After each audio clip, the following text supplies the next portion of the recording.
All right, guys, welcome to the lounge, episode 18. I'm your host, Sebastian, and once again, I'm joined by James and Dory. And then today, we're joined by Rob. You have anything Hi. to plug for us? I'm usually a member of Draft Punks. I have been on basically like an indefinite leave for personal stuff to take care of private life, but yeah, been doing well. Awesome. So Finally settled with a new job. great. Once again, you can find us on YouTube and Spotify. So today, we're gonna talk about the Nintendo Direct. Not all of it, but most of it. We're gonna talk about Eternights. Was it Eternights, right? Demo. Ghost Trick, Dordogne, AEW Fight Forever, and Final Fantasy 16. So let's start with Nintendo Direct. Before we get into the details, what did you guys think about the Direct? Let's start with James. What'd you think about the Direct? Oh, you're starting with me. That's a bold move Yeah, for a as Nintendo Direct. As a Nintendo guy. Yeah, the world's biggest Nintendo fan, as you know. Yeah. No, I mean, I thought it was I was pleasantly surprised about with the amount of stuff that I was actually interested in. Mhm. Detective Pikachu looks fun. Probably won't play it, but it looks fun. The Super Mario RPG remake looks great as well, and the new 2D Mario game is actually the one. Out of all those, the 2D Mario game is the one I probably will play, even though it comes out the same day as Spider-Man 2, which yikes. Yeah. Rob, what'd you think about the Direct? It was good. There was plenty of stuff for a lot of people. There wasn't tons for me, just in general of like super excitement, but like what James mentioned, that also was it. The new WarioWare looks like it'd be a lot of fun. Definitely. And Dory, what'd you think? Yeah, I mean, I thought it was fine to good. Like Rob said, not a lot for me. But as we'll discuss, I saw a few titles that grabbed Kim and I's attention, and that we'll be checking out. I'm also really happy they're making another WarioWare game. I don't think I'll play it, but I'm glad that it still exists because it is such a fun, weird game. Mm-hmm. All right. So I thought it was good. There was one big announcement that I guess manifested into the universe, and it actually happened. But we'll get into it. That was a huge surprise for me. So I want to start with Pokemon Scarlet and Violet's DLC because that was the very first thing that they showed, and that's what interests me as well. It's called The Hidden Treasure of Area Zero, and there's two parts to it. One comes out in the fall, and then the second part comes out in the winter of this year. And basically, you're going to be competing against another school in this new section. I think they're called the Blueberry Academy. And this section has 2 new legendaries, and there's a couple new Pokemon, and then there's a bunch of other Pokemon that weren't originally in the Pokédex. So it's like a whole new DLC, like as we can expect from this game. So, are you guys interested in this at all? It's just anyone? No. I haven't played Pokemon in a very long time, and from what I gather about this one, I'm never going to be playing this Pokemon either. Yeah. I'm unfortunately in the same boat. I loved Sword and Shield. I loved Brilliant Diamond, but the reviews really kept me away from this one. And I just don't think Nintendo's ever gonna seriously address the issues, which is unfortunate. But that's kind of what Nintendo does, unfortunately. I think at this point it would change some kind of change of philosophy with how they release the Pokemon titles, similar to Assassin's Creed or Call of Duty. Just give Game Freak or the Pokemon Company or whatever, like just give them more time, and let them cook, as the kids say. I think they could really make something really awesome. But unfortunately, what we're getting Pokemon 4.2 and then 4.3 and then 4.5. Like we're getting slowly we're getting more iterations of what people have wanted for years, which is an open world Pokemon game. I know we got Arceus as well, which did better. 2 in the same year. Yes, in the same year. So it's just nuts. I think we really need to slow down. I know that's never going to happen. It's Pokemon, for God's sakes. It's never going to slow down. But that's my plea to Nintendo, is just slow it down and let them develop it. But yeah, they're never going to do that because money. Mm-hmm. No interest, but I hope it's good, and I hope that Nintendo eventually addresses the issues. Yeah, and James, you have no interest as well, right? Nope, 0. Yeah. So Area Zero. That's in the DLC. there you go. No, I quite liked Scarlet and Violet. I mean, it definitely had performance issues. I mean, I didn't have like those crazy bugs like people had, like those glitches and stuff. But the frame rate was definitely bad. But Pokemon's still like too beloved to me that I can just ignore the issues. But I'm not like super excited for it, but I'm definitely going to pick it up. It's probably gonna be like $20-$30, I'd imagine. I hope it's not $30 each, but that's probably what it's gonna be. But it looks cool. I mean, I really kind of like the new concept of in these games of like Pokemon from the future where everything's like robotic, like they're all like cybernetic Pokemon. So I wonder if they're gonna do something like that in this game in this DLC as well. But yeah, so we can just move on to the next Pokemon game, which is Detective Pikachu Returns, which is a sequel to the 3DS game. So Dory, this was on your list. So how do you feel about this game? Are you excited for it? Yeah, I mean it's funny for me because I never played the original, but I love the movie, and I'm aware those are two very different things. But I do love the movie. I love me a good detective stuff. I'm playing Ghost Trick right now. And of course, Disco Elysium is one of my favorite games of all time. I love me a good detective stuff. Obviously, it's a bit sillier, but I think that the kind of sense of humor they're going for, which is very kind of like dry and silly, like I'm really into that. I love Pikachu needing another cup of coffee. I think that's great. It looks like a really fun time. Like I said, I didn't play the original. I would love if they would. I don't think they announced this, but I would love if they would do some kind of remaster or port or something. For the Switch, and so I could check that out and then play this.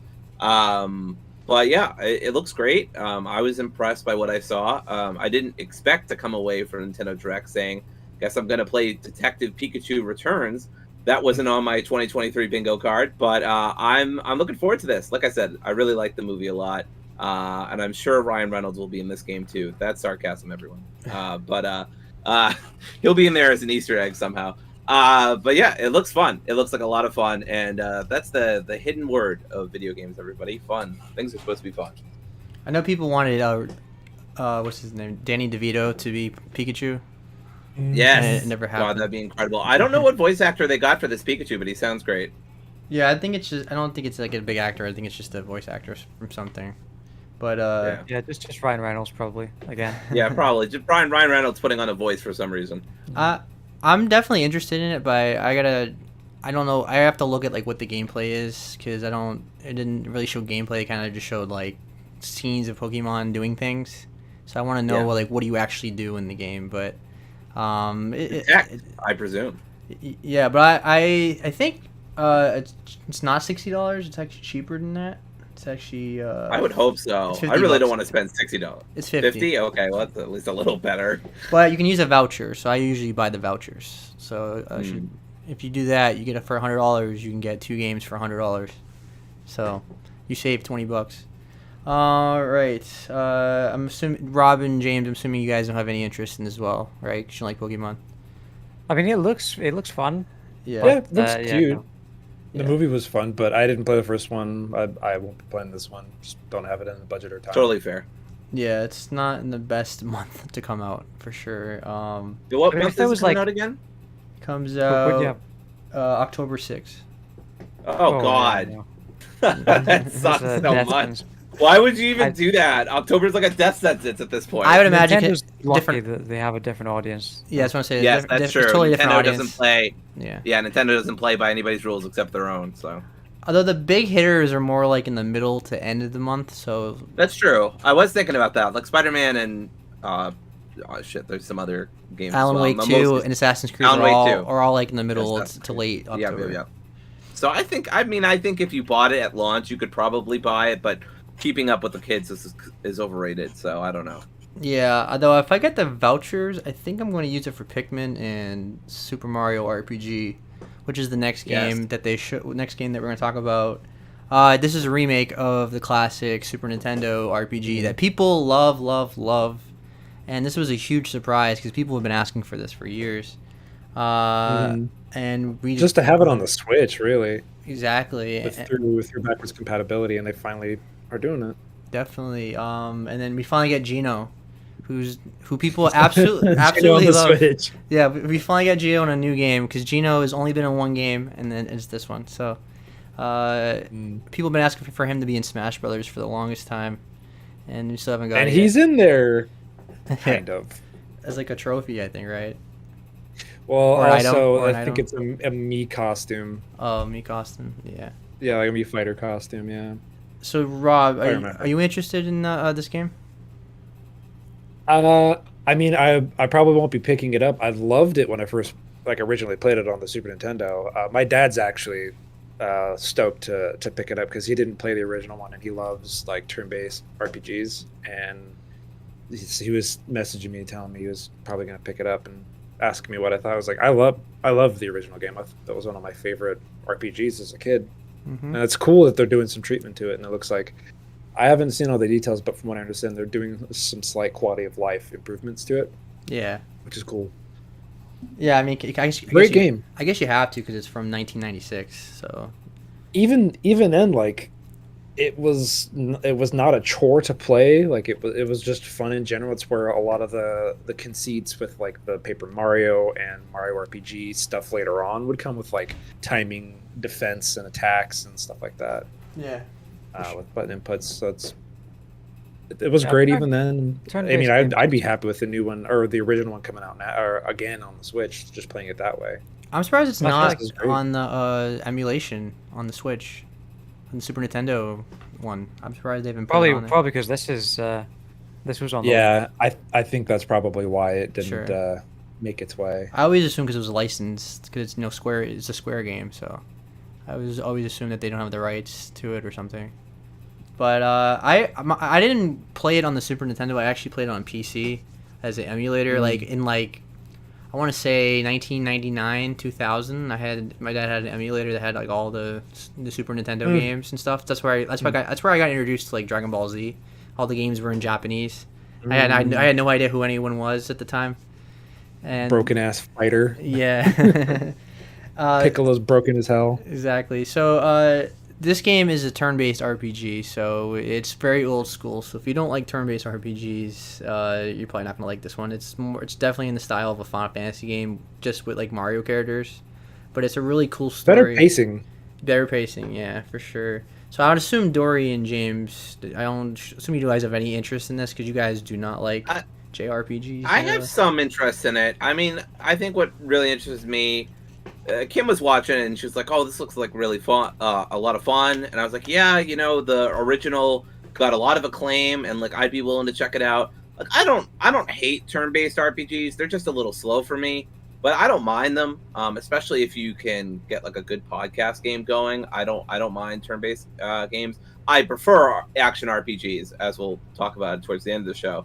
But I can deal with a turn-based RPG here or there.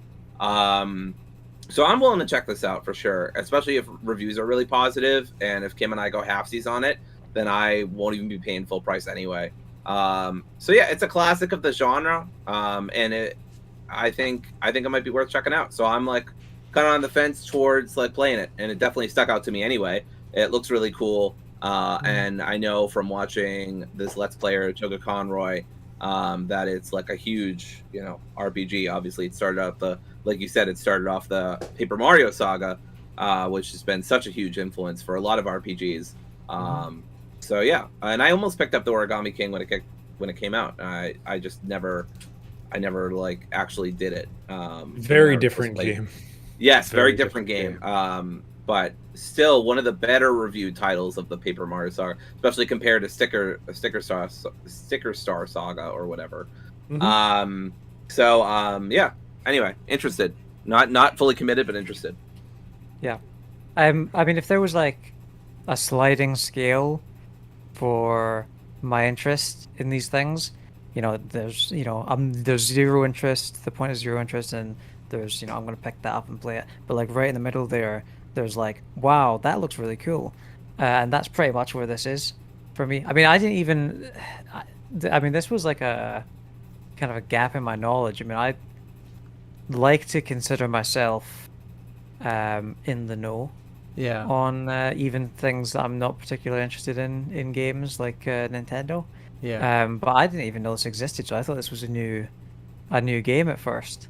And I thought, wow, that's a really interesting concept for a Yeah. video game. RPGs tend to be niche, and this game is definitely it's a cult classic. Like, people that love it really love it, but it's not like it's definitely one of the most obscure Mario games because RPGs are not for everybody. Like I said, it's not the most popular. Obviously, Mario is more popular in the platforming genre, so I can understand not knowing that this game exists because they did it once. It was really really cool, and then that was kind of it. So Yeah. He does. I mean, Mario they does like never jump really followed up. around. yeah. No pun intended. Between Plus- genres. I mean, he's got like 15 different careers at this point. Yeah, they've done everything. But also, it probably doesn't help that it came out in '96, so it came out the same year as the Nintendo 64. So this is like very late in the Super Nintendo's life cycle. So it probably got obscured by Mario 64, which was a day one launch. So And I played it by way of rental because my mom was working at a grocery store, and they had back in the day you could rent games from a grocery store, and I would go, and that's how I played that entire game. nice. All right, so let's move on to the Peach game, which was like literally right after this game. We didn't really get much, but from what I'm seeing, it's a platformer. It's on reminds me it's on a of the- stage, so it kind of reminds me of Puppeteer. If you guys ever played that on the PS3. Reminds me of the DS game that had Peach, where she was like kicking the shit out of Goombas with turnips. Or am I confusing that with Super Smash Brothers? But yeah, there was like a DS game that had Peach in the starring role, and I don't remember it at all. I never played it. I did have a DS, but I never played it. Yeah, so it's giving me those kind of vibes, but I'm not sure if I don't think it's a remaster or a remake. I think it's a completely new game. Yeah, I'm not Yeah. completely sure. It's a new game. Yeah. Okay. It's rare for them to like showcase a game like that in the state that it's in without much beyond. This is what we're working on. It's early concept, and we don't even have a name for it. But here you go. Small little company called Nintendo. Not sure if you've heard of us, but just testing the waters here. Testing the waters, Right. everybody. I believe Looks it's Thinking cool, about though. maybe being a toy company. I don't know. What do you think? Card game company, maybe? I don't know. We'll see. I believe it's coming out next year though, so it might be For sure. deep in development. They just wanted to tease it a little bit. Yeah, it's just strange for them to be so like withholding without like having like a big blowout announcement for it. It was just like, hey, by the way, we're working on this too. It looks cool. Here you go. Do you guys think like maybe they just don't expect it to be that popular just because it's a Peach game? Like, is that what it is? Or Not sure. It's possible. I don't No, know. I mean, I Nintendo honestly makes think- interesting business choices. yeah, Yeah. I don't know. It's possible. No, I guess because coming out next year. If it was coming out this year, I'd be worried about oversaturation of the market for these kind of games. But because you have both Marios and Pikmin and whatever else coming out. yeah. But if it's coming out next year, I mean, I think it'll be fine. I don't remember the DS Yeah. game doing particularly well sales wise, so I don't know if this is going to do super well. But I mean, like, I know that there's more and more support for Princess Peach as a character, especially since Peaches blew up and became a viral hit online, God. and also since the the Super Mario movie, and then obviously over the years people have gotten tired of her being damsel in distress. So Yeah. you know. I think they'll push it a lot more next year. It was just kind of Yeah. uncharacteristic for them to just kind of throw this out there. It's like, this is something we're working on. I don't know.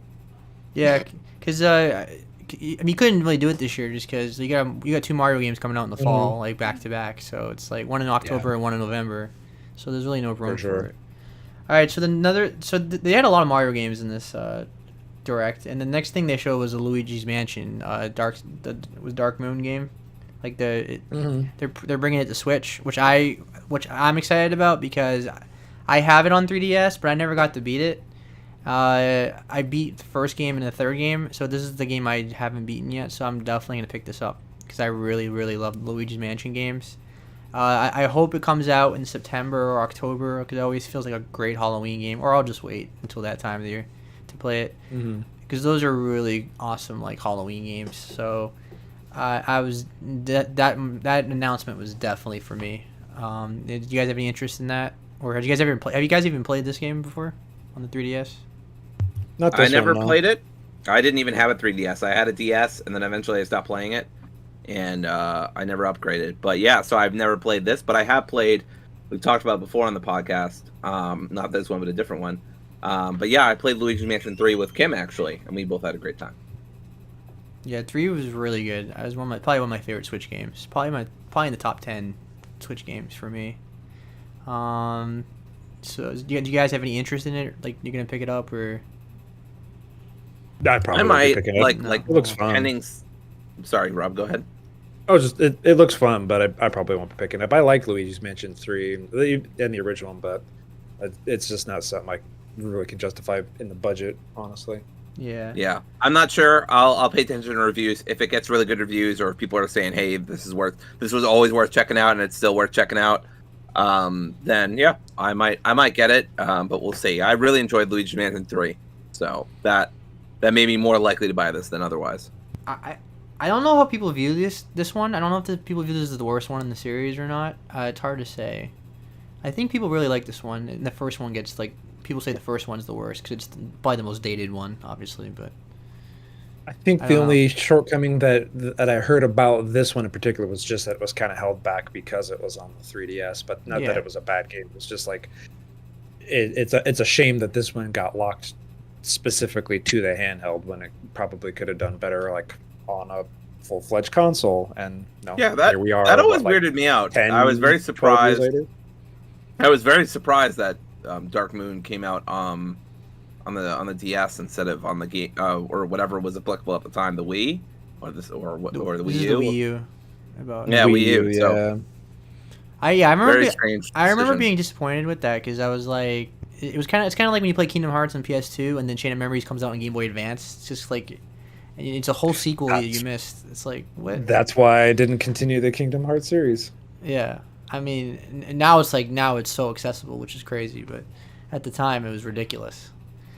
All right, and then James, you don't have any interest in this game, right? Before I move on. No, I mean, you'll find the common through line for me is I don't have any interest in a lot of these, I'm afraid. Yeah. All right. Next game I'm gonna talk about is Pikmin 4, which comes out in like 3 weeks. It comes out July 21st. So I really like Pikmin. I believe every game's on the Switch now. I think they put 1 and 2 on the Switch. as of that direct. Yeah. So you can literally play all 4 Pikmin games on the Switch if you're interested in that series. I mean, this game looks like more of the same, of course, but I mean, that's what everybody wants. It's just improvements. Like, you play as a new recruit of the Rescue Corps, and normal, your ship crashes, and you have to repair it, and you have to rescue your crew. And this one has like an underground section where like there's boss fights and stuff, and there's a lot of treasure to pick up. One of the treasures was a Game Boy Advance SP, which is cool. I like when the companies do that, like reference themselves. PlayStation does that as well with Astrobots. And yeah, and apparently there's a new Pikmin that glow, so that they only work at night. So there's glowy Pikmin that they're in these nests, and you have to protect the nest from monsters that attack it.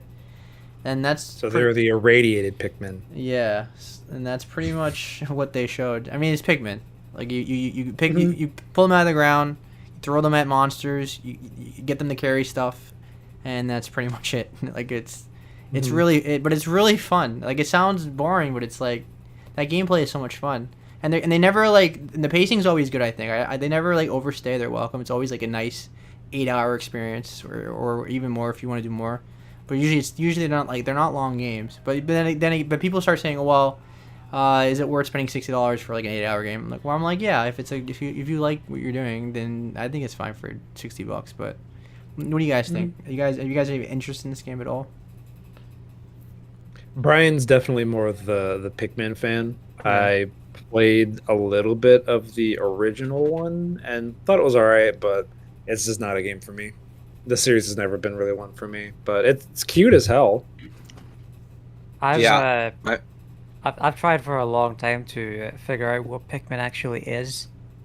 I've watched a bunch of trailers for Pikmin 4 at this point, and I still don't know.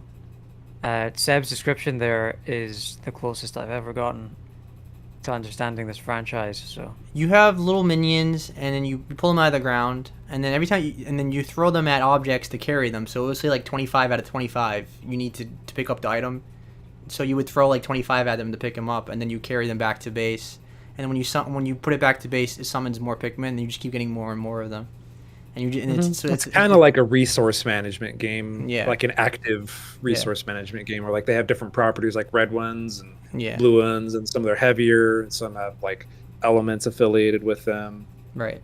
Some So It they sounds can quite- interact in different ways. Right. It Some sounds go quite in the water. unique. Yeah, it is. I mean, there's only a few games that done this. Like I think I played like Tinykin on Game Pass. It's definitely It's like unique, that. unique game. It's basically its Yeah. own genre in a way, because Pikmin is the biggest one that does it. So Yeah, I mean they're all basically called Pikmin likes or something like that. Yeah, I've never gotten into Pikmin. Same with Rob. I just have never personally seen the appeal. I remember I watched same Let's Player actually, Toga Conroy. He played Pikmin 1 and 2 maybe on his channel a long time ago, and I just could tell just from the gameplay I was seeing. I was like, this just isn't for me. I think the thing that bothers me the most about it, and they do seem to have kind of alleviated that here, but the time pressure, the constant time pressure, is to me not a plus. I don't like that. And I think I'm more prone to making mistakes, especially in games when I'm rushed. But also applies to real life too. So I don't think I really enjoy that kind of stuff. Yeah, I don't know. This is just a weird kind of gameplay style that just doesn't do much for me. But it looks great, and I love the dog, of course. Dog looks cute as heck. But I got nothing else to say about this. yeah, I mean, unfortunately. if you don't know, generally, and I haven't played all of them. I beat the first, or I don't know if I beat it. I played the first game when it came out on GameCube when I was like 8 or 9. And 2, I didn't play 2, and 3, I didn't play until the Switch. And then this one, I'm not like super hyped for it, but I'm definitely interested in it.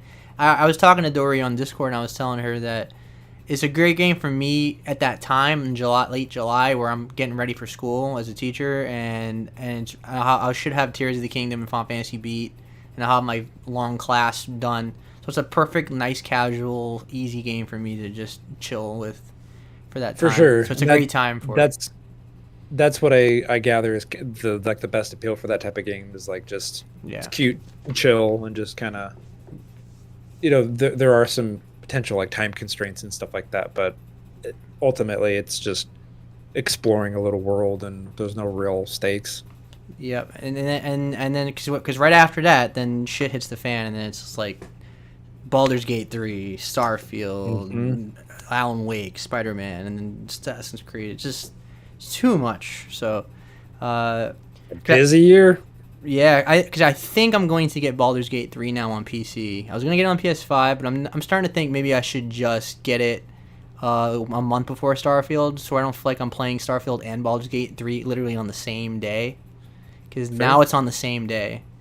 And You can also always mod the PC version. yeah, and There's a lot of cool stuff you can do with it.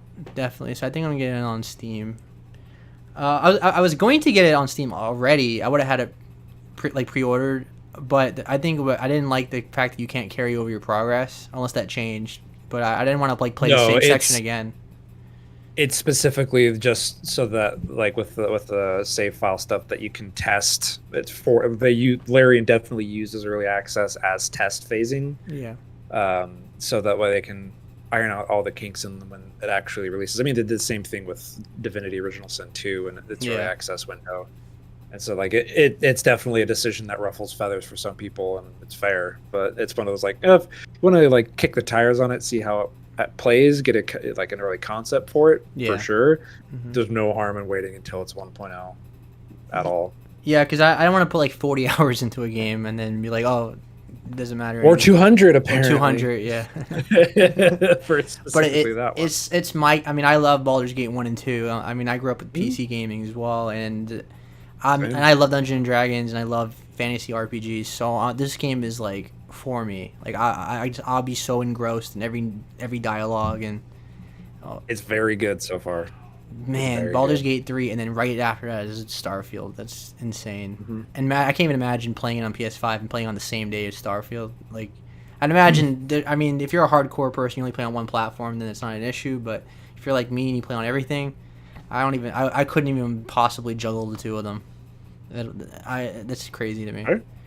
But let's move on to Penny's Big Breakaway, which was on Dory's list, and I'm actually interested in it as well. It's a really cool platformer. So Dory, what interests you about this game?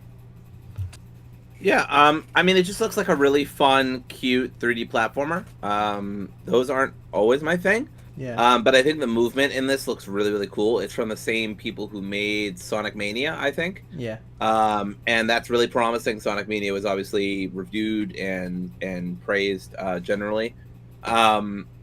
So yeah, I mean, it just looks like a cool title. We didn't get a ton of information about it or a big trailer or anything like that, but it just looks like a nice, cute game that could be fun. I'm not like completely sold on it, but it did stand out to me as something to look out for. Obviously, it was just an announcement, and I think the graphics look really, really nice too. The kind of art style it's going for is very cute and very expressive. Animations are awesome.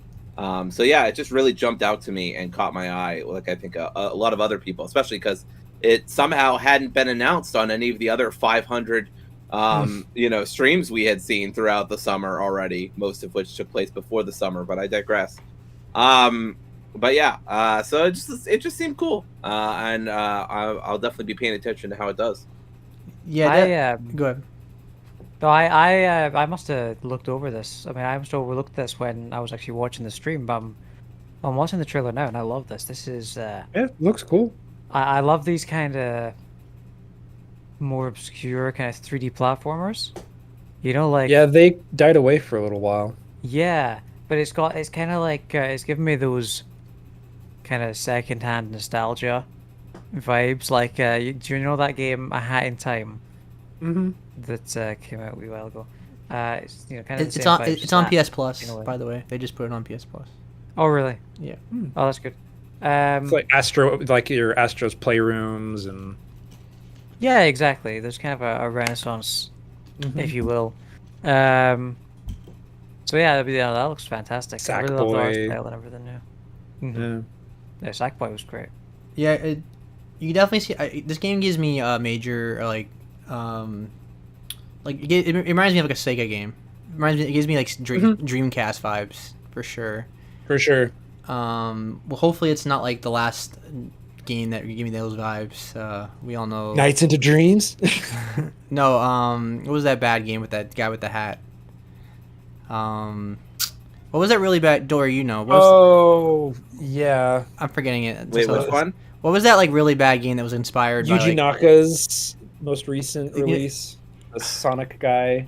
You know that game? Balan Wonderworld. Balan Wonderworld. Yeah, that one. Yeah. I actually beat it. I actually beat it, and it was not good. I really sad that Deb had to have that experience happen to him. And it wasn't like the worst game ever. Like it was. We all so push bland, together, come together, and give Seb the support he needs. I think he'll be okay. Yeah, I've definitely played worse games. I mean, it wasn't the worst. He's trying to put on a brave face, everybody, but we're all working. No, I'm kidding. It's one of those aggressively mediocre categories. Yeah. It was like the most 5 out of 10 game I've ever played in my life. It wasn't like 1 out of 10, but it was like the most mediocre game ever.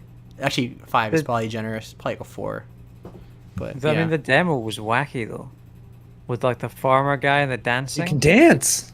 Yeah. You can dance with the farmer. I actually kind of like the dancing parts. Game of the year. But the controls were just so bad. Like it just felt so bad. All the buttons do literally the same thing. Like exactly. That's not appealing to you. I mean, even platformers in the '90s like controlled better. Like it just felt like it's crazy. Oh, yeah. Like a game like in modern day would play worse than a game from like the '90s. And it's a game so bad it got Yuji Naka sent to jail. Yeah. Right? I was just thinking about that. I was like, didn't something happen to the director because of that game? Well, not because of that game necessarily, but he insider trading. It's a whole thing. Yeah. Yeah. That's why I always do my trading on the outside. Never gets me caught. Yeah. Anyway. Sorry. Outsider trading Awkward the silence. legal way. No. Let's move on to Mario Kart. So we're getting the new courses, which I'm excited about. I have online, so I get them for free. I don't play Mario Kart like a lot online. Like I usually play with my students and stuff. Like we have a lot of fun. But they're adding a bunch of new characters. They're adding like the the Piranha, the Wiggler, which is like the worm guy, and what's his name? Kamek? How do you say his name? Kamek, the wizard one. I always said Kamek. Kamek. Okay. So I think They that's said cool. like Kamek or something. That was disconcerting when I heard. Yeah, when he pronounced Just it odd. I take was like, Kamik. what? Just What everybody happened? off. No, I don't know where the courses are referenced to, but it was like in a bathroom, like a bathtub and stuff, so yeah, it looked like a cool course. It's from I guess PD Piranha was in Double Dash, and then Wiggler was in 3D at Mario Kart 3DS. So I guess they're just that's what these courses. That's what they do. They just modernize the old courses. So let's move on to Super Mario Brothers Wonder. Actually, that's actually the last game we're gonna talk about from this direct. I guess it's a sequel to Super Mario, the other one, the New Super Mario Brothers. yeah, because it had Peach and Toad and Luigi, and then I guess Daisy's in it now too. So, It's it- continuing that lineage of the Yeah. like the modern 2D Marios. yeah, and I think it looks cool. I mean, apparently, like if you eat you eat a Wander Flower, the whole map goes crazy, and it has a really cool Is mechanic. that what they call LSD these days? Yeah, basically. I mean, it's 2D Mario. I mean, it's the next 2D Mario game, which never get old for me personally, as long as I Yeah, have I it think, spaced like- out. Yeah. The interesting thing is all the praise that it's getting for being like an evolution of the 2D Mario formula, when in reality it's pretty much just 2D Mario, but Mario's having a bad acid trip. Like that's the whole gist of it is like, you eat the flower thing and then all the pipes start going curvy and He turns into a pipe and an elephant. exactly, yeah. The elephant thing was fucking cool, by the way. Oh, I yeah. love That Elephant was Mario. wild. When Mario That's turned the- into an elephant, I was like, Yeah. what is happening? Yeah, Plus all of it's- that. Plus, Day one. it has a unique art style though. It's a little like chibi like Mario. It's not. Was the last one not did the last one not it- look like that? It does like it looks like kind of a continuation of the new Super Mario Bros. Art style, but like refined, I think, a little bit. Yeah. And I think it looks better than the new Super Mario, which was like a little too clean. Yeah. This has like its one own unique art style. I think. Like a lot more. It definitely has it's more appealing, I think. No, yeah, like I'm not. I don't want to say it's cell shaded, but there's something like there's some like colors that it's using that's making it stand out more from other Mario games. Like, the background is just I think- way different. I think the fact that it actually has like things resembling shadows, that like Yeah. it feels like it has more depth just in its Yeah, aesthetic as that's what it opposed to is. like Yeah. the other ones were just kind of washed out with light. Yeah. Which makes And sense, right? also- We're late in the Switch, so. Yeah. Yeah. Yeah, and the other thing that I thought I saw, because that was one of the biggest points of contention in the new Super Mario Bros. Games, is like for multiplayer, collision is a pain in the ass and kind of makes it less fun when like you die because you get jumped on from one of your friends or family members trying to play. Yeah. It looks as though collision isn't on for this, or it might be a setting, because there's a moment where it shows like everyone playing and they just phase through each other. It's like that is probably the right call. Yeah, I totally agree. If you guys don't know this, is like the appeal of this is it's a multiplayer Mario game, so it's like you can play like 4 people together. Because no other game does that. So that's kind of like its own. It's like its own, I don't know, series in Mario. Like it's not part of any canon. It's just kind of like, okay, you can all play together, and here's Bowser doing something. Go fight him. So. Mm-hmm. All right, that's the Nintendo Direct. Like we said, I think we all liked it, and yeah, it was a good Direct. I actually have a lot of games in here that I'm really interested in. Nintendo is just, in terms of first party, like they're just on fire. Like they probably had the best year in terms of first party, and it seems like they have a game every month, so they're killing it. I mean, it helps when you have all your 3DS, you have your 3DS handheld market and the console market combined together, and everything on one platform.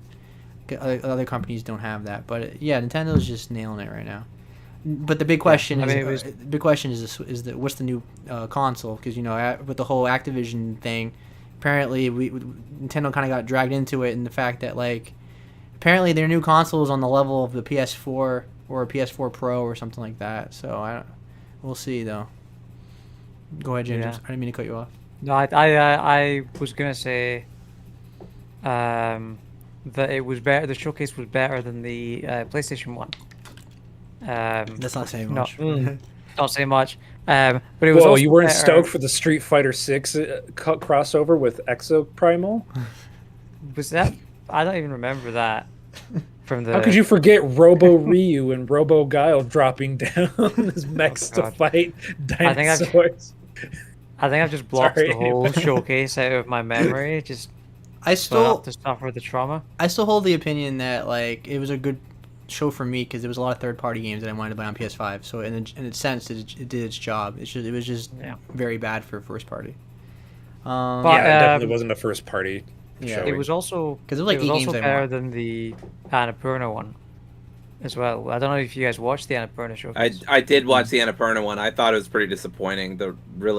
I knew what to expect. I mean, in general, I mean, I knew that they said that there wasn't going to be any Silent Hill or anything. Just a lot of nothing. Maybe 1 or 2 games that kind of stood out to me. But like, I mean, even just a lot of quick looks.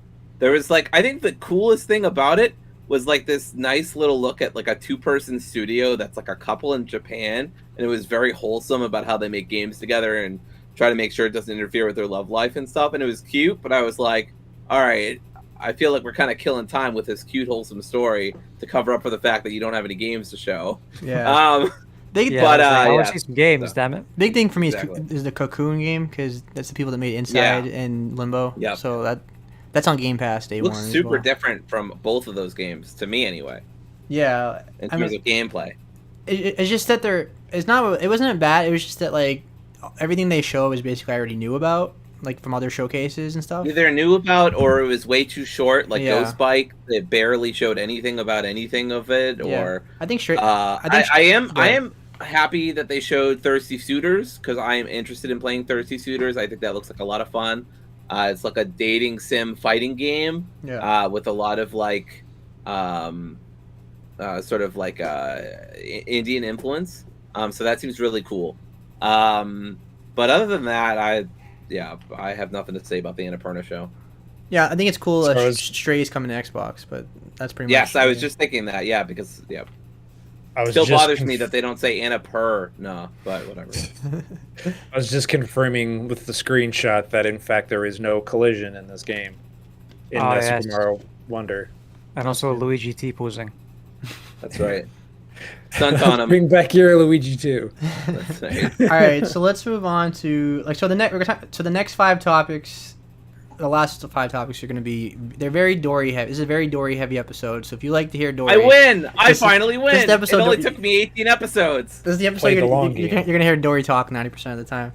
So we're going to talk about 5 games. The first one we're going to talk about is Eternights because we got a demo for it. It comes out September 21st, and it was shown in the State of Play in June. So I thought it looked cool when I saw it. So Dory, can you tell us about the demo? Yeah. So everybody needs to spice up their love life, right? I mean, everybody could use a little help with that.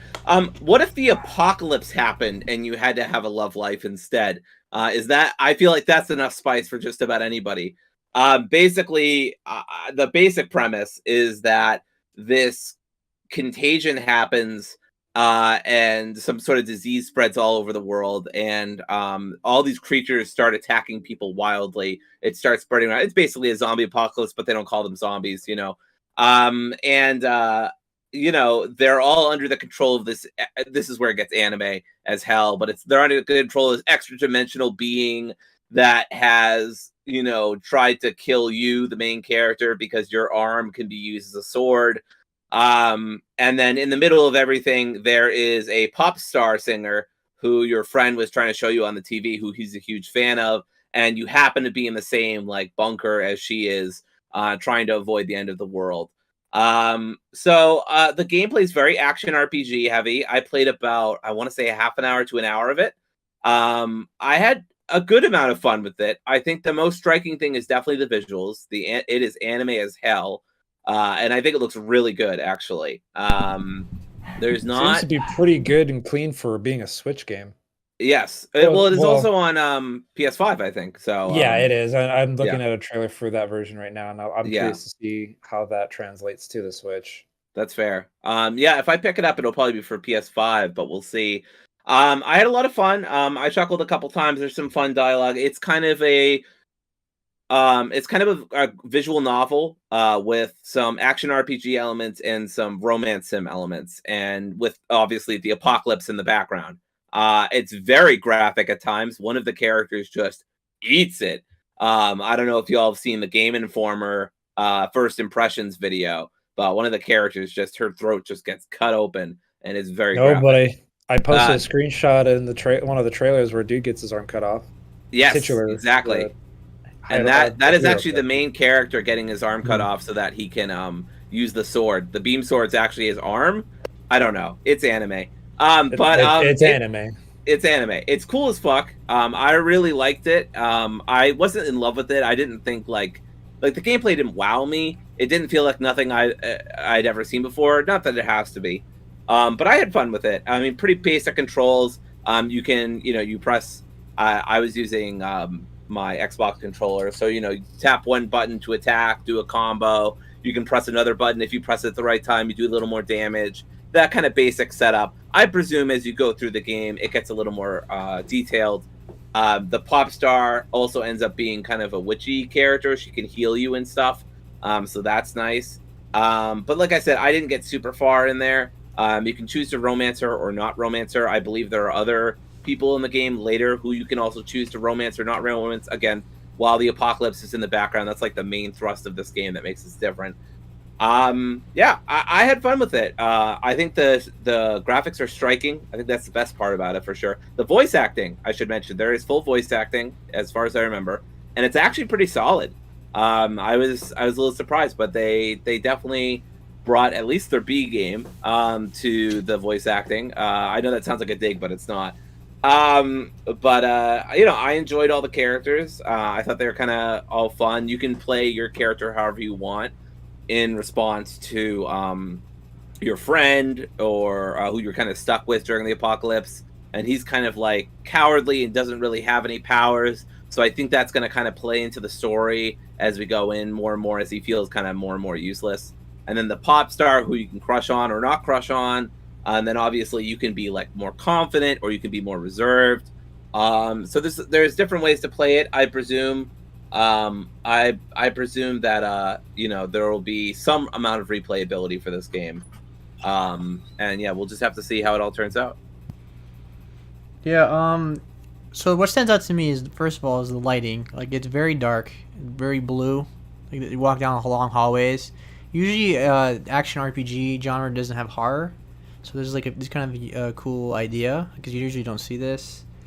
So, and this is definitely inspired by Persona, or it has to be, because the game does the dating thing too, and all that, and the dialogue, and walking down narrow corridors and stuff. So definitely gives the Persona vibes, and comes out in September 21st, so it's not too far away. If you're interested in this game, this is the kind of game I think I would get on sale. It's kind of be a cool $30 pickup game when there's not much going on. Nothing stands out to me as incredible. Its full price is $30. Oh, it is $30. Oh, okay. Yeah, I and it's might pick on it up. technically on sale for pre-order at $27 right now. On Oh, Steam. okay. I didn't see the price. So yeah, that's cool. Yeah, That's a good I price. was gonna. That's a good Yeah, price. I was gonna mention that the one of the other most attractive things is it's a $30 game, and I feel like Okay. that's pretty appropriate to what I'm seeing here. Yeah, I think I would say one thing that jumps out at me that's not great is the character models look a little off to me. Hmm. They look stiff. It's just something. If you really look at the character models, it's just something that looks a little not as clean as other games. But Yeah. but yeah, it looks cool. I'll check it out. All right. We ready to move on? Anyone have any more to Yeah, say? I don't have too much else to say. I don't know if if the trailer grabbed anybody, or anybody was able to play the demo, but I checked it out. I thought it'd be a cool, quick topic. It's very unique as a premise for a game Yeah. in terms of fusing various genres together. I honestly, I when I saw it on the State of Play, I thought it was cool, and then I just totally forgot about it. And so when you say Eternights, I was like, what game is that? And then it was like, oh, Yeah. it's that one. So that's a game I put on my wish list and play when I have time. All right, so Yep. let's talk about Ghost Trick, which you were gonna play the demo, but then you decided you're actually gonna buy the game. So this is the full game that you're gonna talk about. Yes, yeah. So tell It's us about about an it. 8 to 10 hour game, 18 chapters. I'm at chapter 8 or chapter 9, so I'm about halfway through. I really love it. It has a really, really cool sense of humor about things that I find amusing. The basic premise is that you're dead. You have to kind of solve your own murder. It's a lot of kind of moving around the touchscreen, or moving around the screen. It was adapted from a DS game that was critically well received and gained kind of a cult following, but never did obviously huge sales. So they brought it back. I believe the developer even said that if it sells well enough, maybe they'll do a sequel. But I mean, I kind of doubt that. But it could happen. It's getting tons of great reviews, so it's possible. It's getting a lot of critical acclaim, just like the first one did. Basically, what they did here is they rearranged a lot of the music. They remastered the graphics. The animations are also improved. They look stellar. There's this one guy who's like from the special forces or whatever, who's like the superintendent, and he like dances with every step that he does. Does like a little like flamboyant like move or thrust, and it's just very funny, and it's animated like really well. The soundtrack is also really good. It's not phenomenal or anything. I've heard better, but it's really good, and I really like it. Keeps me invested in what I'm doing, but it's not so intrusive that I get distracted from the gameplay. So it's really solid. The gameplay itself, like I said, very reminiscent of like an old school point and click game. I don't find the puzzles that hard, and by that hard I mean like infamously like point and click hard. I find it generally pretty approachable. There have been times where it's taken me a few tries. Basically what you're trying to do throughout most of the game is you're trying to save this woman named Lynn. She is like the lead to the murder in your case. She was there when you got murdered. This isn't spoilers. It's just right at the beginning of the game. It's literally the whole premise. To be clear, you're trying to save her life, and to do that, you can go back in time 4 minutes. I don't know why it's 4 minutes, but it's 4 minutes. And you have to do like a puzzle basically to help save her life. And you have to do that a few times from what I've done. It's fun. It's just really satisfying. It's that perfect puzzle level of difficult enough that it might take me a couple tries, but easy enough that like once I figure it out, I'm like, oh, okay, like by that game's logic, that makes a lot of sense, and that's satisfying. The dialogue is really sharp. All the characters are very well detailed, both in their character models and in their personalities. There's like 2 prison guards who are really funny. Like I said, the special units guy is very funny.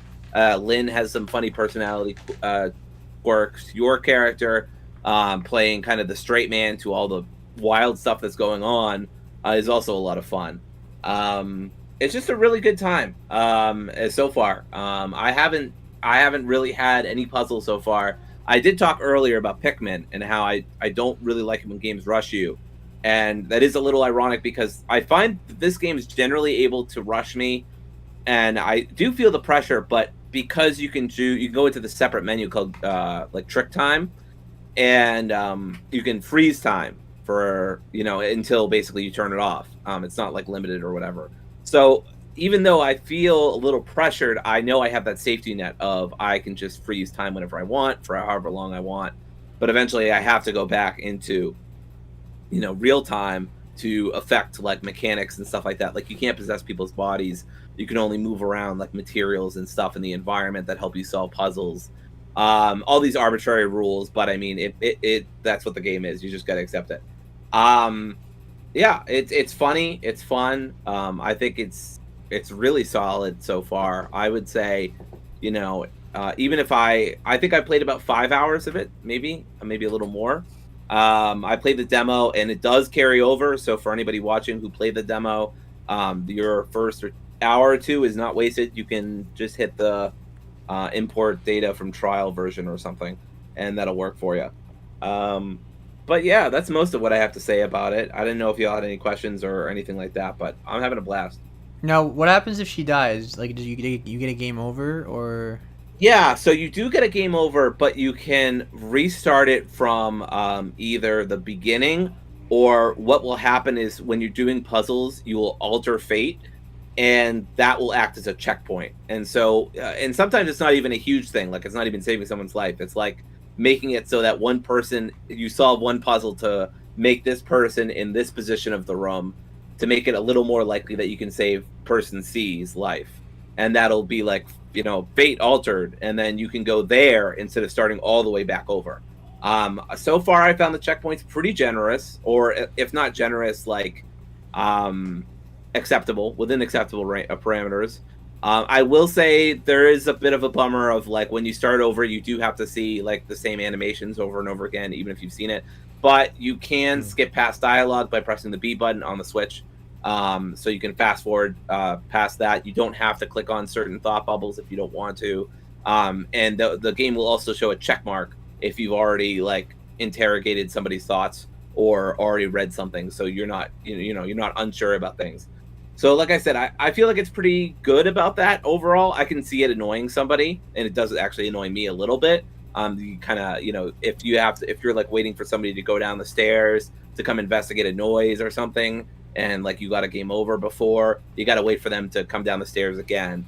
But it's seconds at a time generally. The game's pretty good at pacing, so I don't think it's a huge deal.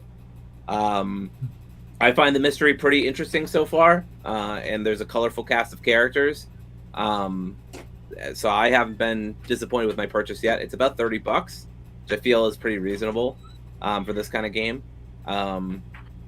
Yeah. Well, how much is it? It's $30. $30. That's not bad at all. Yeah, it's not bad. Especially, I feel like you get 8 to 10 hours out of it, and the 8 to 10 hours you get is there's just a lot of story here. This game is brimming with personality and character, and good writing is really the core of, I think, besides the solid gameplay. I'm really hit or miss with point and click games. I always want to love them, but sometimes their puzzles just don't hit for me, or I'm just an oblivious blockhead and I just can't figure it out. So I have to go online. They tend to be hard. Like sometimes Yeah. like they want you to go all the way back to get an item. It's like, how am I supposed to know that? They're meant to oftentimes be deliberately obtuse. Obtuse, yeah, for sure. Obtuse, they solve this puzzle by getting this guy to jump off a bridge by giving him a sandwich. What? Yeah, right. Okay. I always follow guides. I'm not gonna lie. I always follow guides when I play these games. Yeah, and there's nothing wrong with that. Sometimes, like, if you just want to experience it, and like if it you're not having fun with it and it hinders the pace at which you're enjoying it, like, do it. If there's one in particular that is giving you a hard time, look up the solution. It's fine.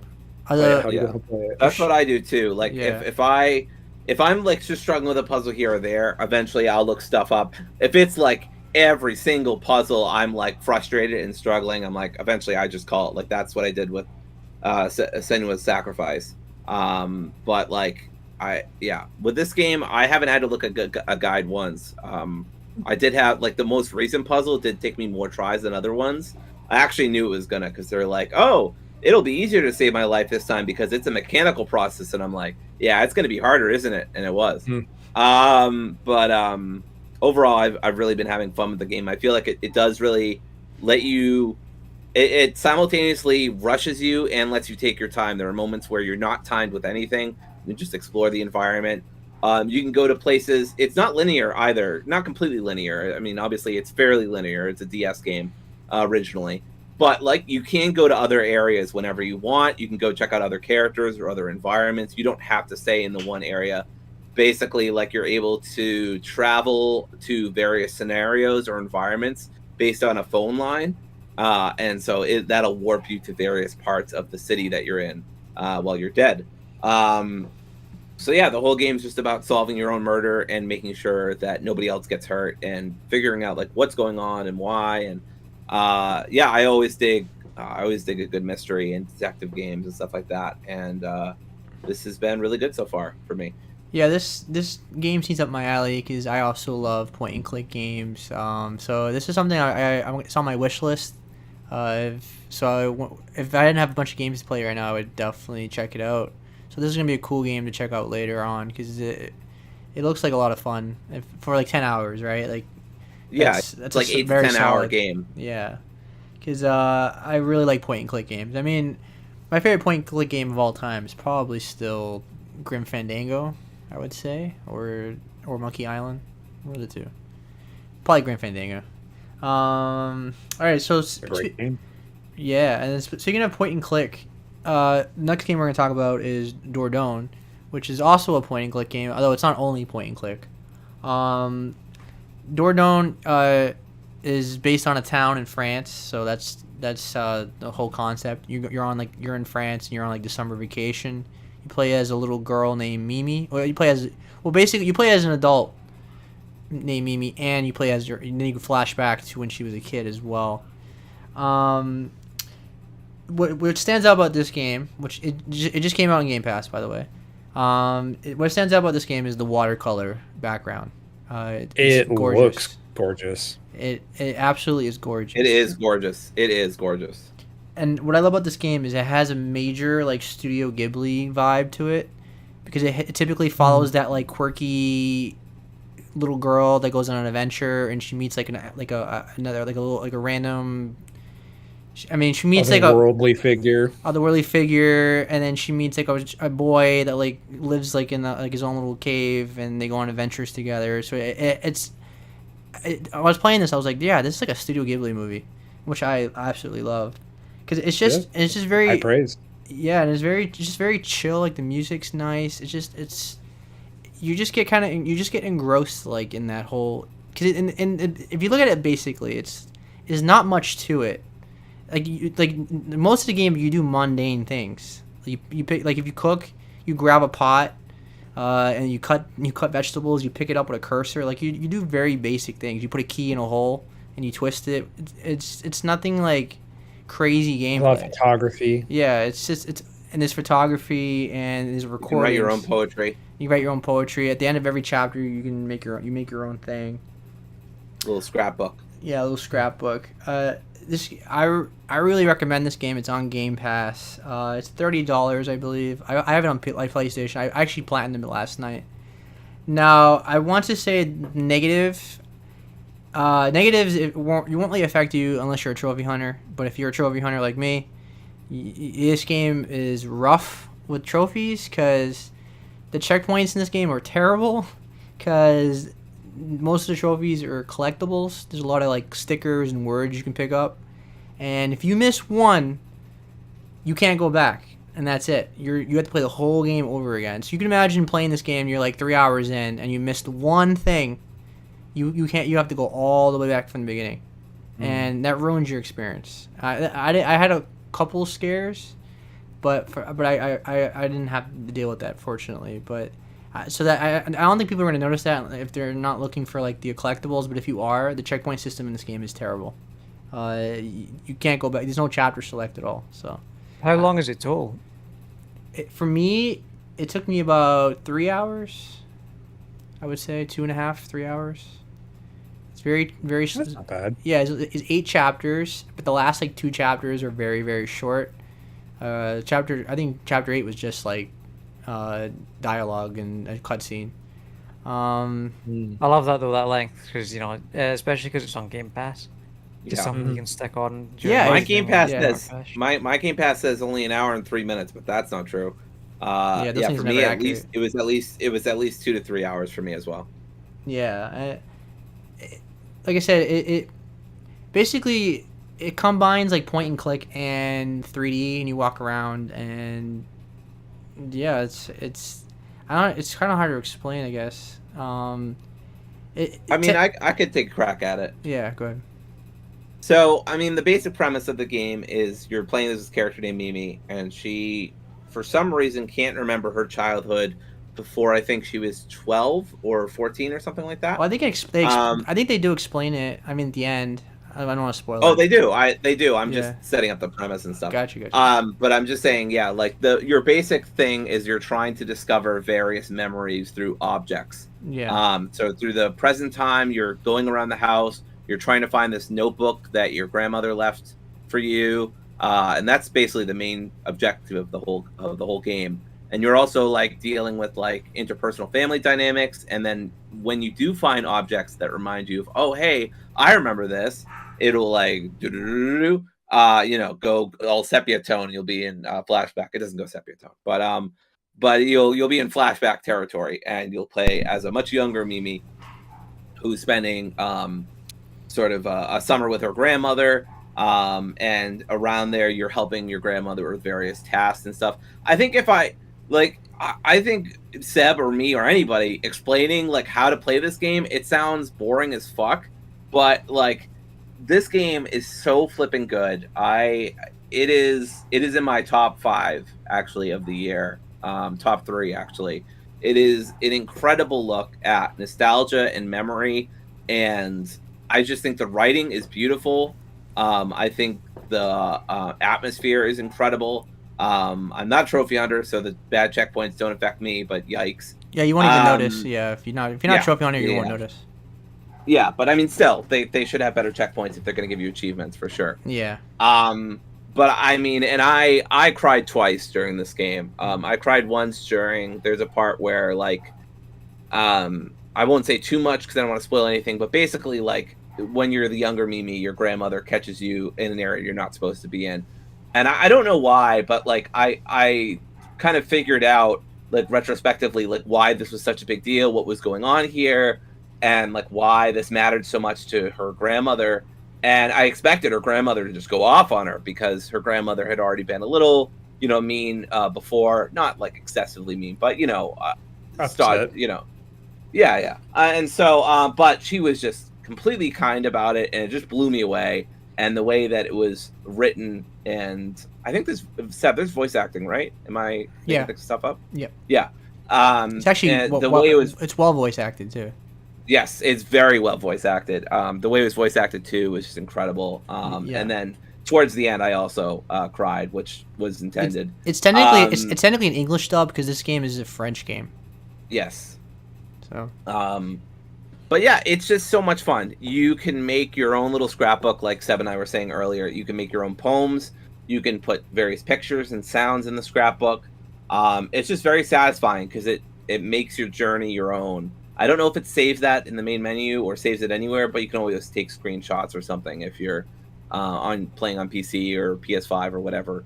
Yeah, I loved this game a lot. It was on my radar the first time I heard about it, and then it dropped off because I didn't want to pay the price for it at the time.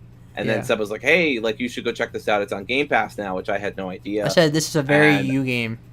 Yes, and I ended up absolutely loving it. For me, this is a 5 out of 5 game. Like this is a game. It's not to say like it's perfect, but it's a game that knows what it's trying to do, does it for me pretty much perfectly, or at least masterfully, and got the intended sort of emotional response it was looking for from me. And I mean, I'm a total sap. I cry way more at fiction than I do at nonfiction stuff. But I love this game a lot. And I think for anybody, I talked about it on Twitter a little bit, and the studio actually responded to me, which was very cool. This is such a good game for anybody who loves a good narrative game. It handles the subjects of nostalgia and memory and all that kind of stuff like really well, which I think is really important. today, especially because so much of media is trying to cash in on nostalgia. I think that is a really good topic Well, I to mean, talk about and think about. it's not So- like commercials nostalgia. It's not like, oh, remember Right. Transformers I mean, in the 80s? it's It's more like literal nostalgia. it's the nostalgia of or like memory. we all know of, like when you're off for the summer and you go on and you do like you go on adventures, climb trees, Right. hang out with your family or friends and do stuff. It's like summer vacation. Right. I mean, I think it applies either way, but Yeah. I agree that it's more specifically about like summer stuff than about like necessarily like nostalgia Yeah. commercialization.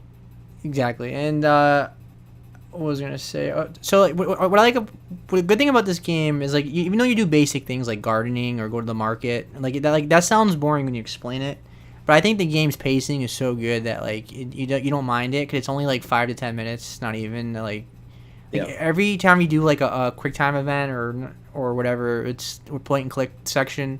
It's very basic. You press X, pick it up, then you rotate it.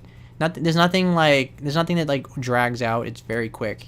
So the pacing in this game is so good that like you don't mind. Like you're just so enchanted by like just the vibe of it and the characters and all the interactions that you don't even realize like those 2 hours. It's been 2 hours. It definitely feels it nice. definitely brought me back to like summer vacations when I was younger, and Yeah. it just, like Seb said, it was just enchanting. It was just a very relaxing, nice, emotionally good game. I think the other reason why it appealed to me is like I just moved, and so like this is also a game about moving. Like Mimi is like about to move to the States and stuff like that, and I Yeah. think that was another part of it that really appealed to me. And the game is a lot about her moving as an adult and as a kid. Yeah.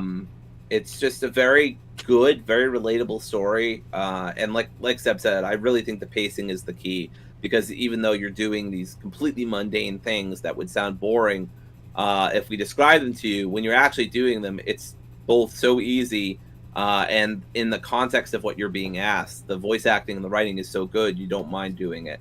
It doesn't take up much of your time anyway. It's like a 2 to 3 hour game. So yeah, everything is just paced so beautifully. I think this is one of my favorite games of the year. So I'd highly recommend it. It's on Game Pass, so really no excuse to not play it. And in my opinion, I think this is an incredible game, and everybody should play it. In my opinion, but yeah, it's really good. I'll say one negative. It's not like a negative. It's like a nitpick maybe. I thought like the ending was a little too fantastical. It doesn't fit most of the game. But I guess it wasn't a big deal. But it just I can't say what it was, but it was like it was mostly a regular real life game, and then all of a sudden it turns like this big fantastical fantasy section. I definitely had a couple moments towards the end where I was like, what, the game's so good. Yeah, I was like, what, this seems a little far fetched for what we've been laying out, but the game is so good that I'll let it get away with that. I think if it was a lesser game, I would have cared more. Yeah. But I hear what you're saying for sure. Yeah, like they could have foreshadowed that a little more, or like built it up a little more. Like it's mentioned throughout the game, but it's never. But it just kind of comes out of nowhere. Like that. Oh, this thing is actually there. But I don't think it was actually there. But I can't say it without spoiling it, so I won't say that. But anyway, yeah, it's a really amazing game. Definitely check it out. It's on Game Pass, or if you want to play it somewhere else, it's $30. All right, so we got 2 topics left. The next game is AEW Fight Forever. Now, I don't watch AEW, but I am a giant wrestling fan. So even if I don't watch AEW, I'm definitely interested in this game because I love wrestling games. I played wrestling games my whole life. But I'll let Dory carry this because she's the biggest wrestling fan I know. So yeah, go ahead. So yeah, I have been an AEW fan since the pandemic, I believe, December 2020 when Sting debuted at Winter is Coming. I've been an AEW fan ever since. I've gone to a bunch of AEW events. I've gone to a couple of pay-per-views. I'm going to a show at TD Garden in a couple weeks. So I'm a huge mega fan. So this game, that's all just to preface and say this game is for me. I'm very biased. I already love AEW. I'm already sold on the product. So, this game is for me. That said, I do have criticisms of it. I'll get to it in a second. I played about, I want to say 5 or 6 hours of it. I've beaten the story mode. Kim and I played a lot of exhibition matches together. We played a couple of specialty matches. And I've also done a few mini games here and there because the game has mini games for some reason, but they're fun. Basically, AEW, for folks who don't know, is just the kind of modern equivalent of what WCW was to WWF in the 90s. They're the main North American competition to WWE. I will try to say that acronym as little as I can say, because some reviews that I've looked at literally say World Wrestling Entertainment as many times as they can. Yeah. Is it their biggest competition in the world or just North America? I would say it is their biggest competition in the world because of their global placement to each other. The only other competition you could say is New Japan Professional Wrestling. Yeah, New Japan Professional Wrestling, which is obviously huge, but it's huge in Japan. Yeah. It's not huge as huge in America.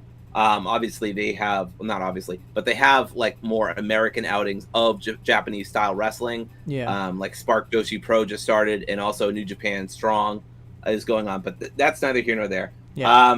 The game is not a wrestling simulator, right? I'm sure we've all seen the trailers or seen screenshots taken out of context. Yeah. It's not trying to be realistic looking. It's not trying to be like 2K. So comparing this game to 2K is a bit of a bad faith argument. I mean, if you want a wrestling simulator, go play 2K23 or 22. Those were well-reviewed games. Obviously, go play them if you like that. This is more arcadey style. This is a bit of a throwback to WWF No Mercy, WWE Here Comes the Pain, stuff like that. More PS2 and 64 era. The company behind it, Ukes, is behind a lot of classic wrestling games from the 90s and 2000s. So that all being said, the core gameplay is very, very good. Gameplay hits feel very crisp. They feel solid. There's so many moves that you can do for a creator wrestler. I think is really impressive. I have not played a wrestling game since SmackDown vs. Raw 2006 or 7. So my expectations for any of this are not super high. Okay. It's like when I came back to Pokemon for Pokemon Sword and Shield after 10 years. I was like, my expectations were not really high. That's interesting. Because the last Pokemon game I had played was Ruby or no, Diamond. So, and then I just stopped after that. But yeah, gameplay is really good. It feels really good. There are two ways to kind of counter. You can counter holds, or you can counter punches. You can also have a sort of casual mode where you can press X, square, or triangle to counter things instead. So that makes it a lot easier. It's a pick up and play kind of wrestling game. It's very much that kind of old school philosophy of easy to play, hard to master. I'm in kind of, after 5 hours, I'm in kind of the mastering phase. I've learned pretty much most of the ins and outs. Now I'm trying to learn more about like how to do jumps from the top rope, or jumping off of turnbuckles and stuff like that, or doing tope suicidas to the outside. Yeah, it's a pick up and play game. I think realistically anyone could probably play it. It is a fairly punishing game. You have this like little kind of meter that shows whether you have your special, or whether you're in danger, or whether you're somewhere in between. And if your momentum bar goes to danger, I mean, a lot of the time, especially if you get hit with a finisher, you're just done. In this game, finishers really are finishers. There's some other wrestling games, not even necessarily modern games, but just throughout various wrestling games, you can hit a finisher and then it just does nothing. They kick out at 1 or they kick out at 2 or something. In this game, I found in the last 5 hours that I played, finishers almost always finish the match. And if they don't, it's because the opponent you're facing is either very, very strong, or because you're like a creator wrestler and you don't have like the power that the normal AEW wrestlers have. I will say, speaking of the wrestlers, it's a bit of an outdated roster. This game got delayed a lot. I think actually it should have gotten delayed more. But not by a lot, maybe 6 months or something to a year at most. But I do think it should have gotten delayed a little bit. There are some bugs and glitches here and there, and the roster, like I said, is outdated. I don't really mind that. There are still, for me, plenty of wrestlers I want to play as. You know, you can play as CM Punk, Bryan Danielson, Kenny Omega, John Moxley, Britt Baker. There's lots of like big names from AEW and from globally. Sting. So I think that That's there's some. What's that? I'd want to play as Sting. Yes, and you can play as Sting as well, which is great. Which is just incredible because he's been in WCW games and Even though WWE. he's like and 60 now, I think. No, yeah, he's singer. 62 now, and he just did a huge like ladder bump, or not ladder bump, ladder table bump a couple days ago, which was just wild. Hang on, sorry, are we talking about the singer? No, we're not talking about the singer. You did that last time. Sting the wrestler. Hall of Fame Okay, wrestler. See, that's just confusing. Yeah. Yeah, No, There's it's more than really one not. Sting can exist. There's not. I Yeah. do want them to have. I do want them to have a steel cage match to see who is the true So- Sting. I I guess guess to that's what I retain the want. title, yeah. Sting was really awesome because I grew up with WCW and WWE, and he based his costume off the Crow, so he would stand on the rafters and just stand there be like a mysterious figure with like a bat, and he would come in and just start swinging bats at people. He was such a badass character. I Yeah, think he he- basically he- does the same gimmick in AEW, or it's like a combination maybe. Yeah, it's basically a combination of everything he's done before, but it is Yeah. very like WCW Black and classic wh- Sting black that and everyone white. remembers. The white, Yeah. yeah, the black and white Sting, Yeah, not yeah. the NWO Sting, not the Surfer Dude Sting. Can Can you tell us about wrestling's wild. Yeah, can you tell us about the weapons in this game? Because this game has like skateboarding and propane tanks. and- Yeah, I actually haven't done too much with the weapons. I've hit people with kendo sticks, hit people with steel chairs and ladders. I've done a couple ladder matches, which are really fun. It feels really satisfying. I will say it kind of sucks because your weapons go away after a couple of strikes. They kind of just disappear. I think Yeah. that's kind of lame. You should be able to just keep hitting people. But I also understand that it's kind of a balancing thing. If you could just hold it in your hands forever, Yeah. you just completely wail on your opponent and they would just immediately lose. And this game is very bloody. I've noticed. Yes. So I have played an exploding barbed wire deathmatch, which is the kind of one of the game's signature signature modes. You can play. So basically, have I said that wrestling is wild? They still do, but they, especially in the 90s in Japan, they used to have these kinds of matches called death matches. And it would have barbed wire, it would have explosions, it would have everything, and so eventually it became kind of infamous that there was this one match between some wrestlers that had the whole kit and caboodle, as they say. Yeah, I saw that. And so that's what AEW is doing here. They had a match between John Moxley and Kenny Omega that was the same thing, infamously a very bad explosion at the end. It was just fireworks. And you can't. Yes, and you can get that in the game as an Easter egg. So I like that AEW is kind of Poking at making fun of themselves. Yeah. The weapons are satisfying, and I mean they're fun. I know that there are some glitches online with them, especially with the ladders and stuff like that. I was watching a highlight reel, and there's definitely some people falling through floors and stuff.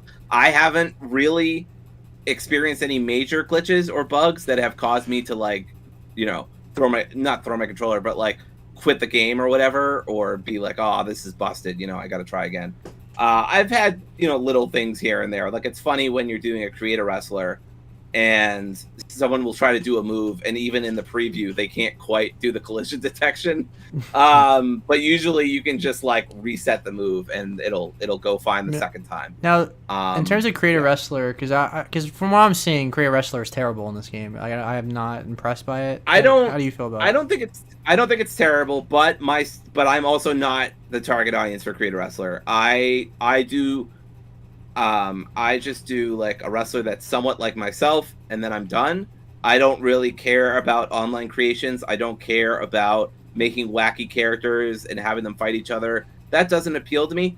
So it doesn't bother me, but I'm not going to deny that the creator wrestler suite, especially compared to 2K, is lacking. It absolutely is lacking. Yeah, that's one of my favorite part. That's one of my favorite parts of wrestling games, because I have a long history of doing that. It is for a lot of people, and I totally get why. Yeah. It doesn't bother me, but I'm not going to deny that it could be better, and I think they will make it better. No. Fight Forever has been, Ukes has said explicitly, we are going to keep updating the game. We are going to keep making it better as time goes on. We already have a DLC pack. I'm not going to buy it, but we already have a DLC pack. And yeah, what were we going to say, Seb? well, for the DLC, if you could have got it for like $67, you can get like everything for 67. Yeah, it's called the Elite Edition. But I didn't get it. Yeah. But yeah. What I was gonna ask you is, can you tell us about the content? Like, what kind of content's in this game? Like, is there a story mode or? Yeah, so there is a story mode called Road to Elite. I made a wrestler named Ellie Zara. She's basically like a goth princess. But her nickname's like the Potato Princess. What's her finisher? Which is great. What's her finisher? Her finisher is she has 3 finishers. I think by the end of Road to Elite, you unlock various slots for finisher. You start with 1, and then you can use skill points to unlock others. And you get skill points by working out or beating people in matches. I used Deadly Nightshade, which is driving your opponent's head into the turnbuckle with your legs and knees. And then I also used Emerald Flosion, which was a move that I used back in SmackDown vs. Raw. I always thought it was Emerald Fusion, but I guess it's Emerald Flosion, which is basically like dropping someone on their neck. It's fun. Now, can you, in terms of the customization, can you do different types of wrestlers? Can you do like a heavyweight kind of person, or can you do an acrobatic kind of person, or? Yeah, you can, and they do allow you to do various styles. You can do high flyer, you can do heavyweight. You do that when you create a wrestler. I would say create a wrestler took me about maybe an hour or so, and it's not because it's such a deep system. It's because there's not a lot of categorization. The most amount of categorization is you can favorite things, and then they show up in the the favorite part of the menu. And then you can just go over there and just review your favorites from then on, and it carries over. Like if you're looking at the moves for a front kick and then a front punch, if there's any overlap, your favorites will be in both. Yeah, and then which one did you pick? What kind of wrestler are you? So I think I picked some kind of not bland, but I mean kind of middle of the fence, kind of middleweight. Can kind of do a bit of everything, I guess. Kind of an all-rounder. I was tempted to do high flyer, but ultimately I didn't go for that. But yeah, I mean my character does a lot of a lot of kicks, a lot of strikes, a couple submissions here or there, but really just based around getting that finisher, hitting the Emerald Flosion, hitting the Deadly Nightshade. It's like a balance. Yeah, in the middle. Yeah, I just went for the balance thing. I will again emphasize it's a bit of a chore to do create a wrestler because they don't allow you to categorize things by top rope moves or under going under people or whatever. So it's a bit exhausting, but I did enjoy myself and I'm happy with the final product. I will say more about the story mode. It's pretty fun. It feels a little undercooked. Is there dialogue? There is dialogue, and there is some voice acting. I will say the voice acting that unfortunately stands out the most is Jim Ross, who's a classic sort of WWE commentator. He's the god. Yes. Oh my God. God is my witness. But he absolutely just came in, got his bag of cash, and then left. There are definitely some people who did voice acting as he this game, should. As he should have. To be fair, he's in his 70s. I don't know why we're asking JR to be in a video game. Is he still commentating? He is, but in a lesser capacity. He only he's commentates every now and then. Yeah, he's older now. But he does sit down interviews very well. But he doesn't do commentary as well as he used to. But the dude's 70. He just had cancer. I'm gonna give the guy a break. So and he lost his wife.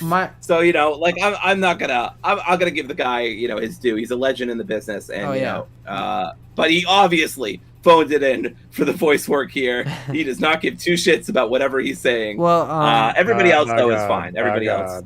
Yeah, I know. Everybody else is fine. No. And there's no.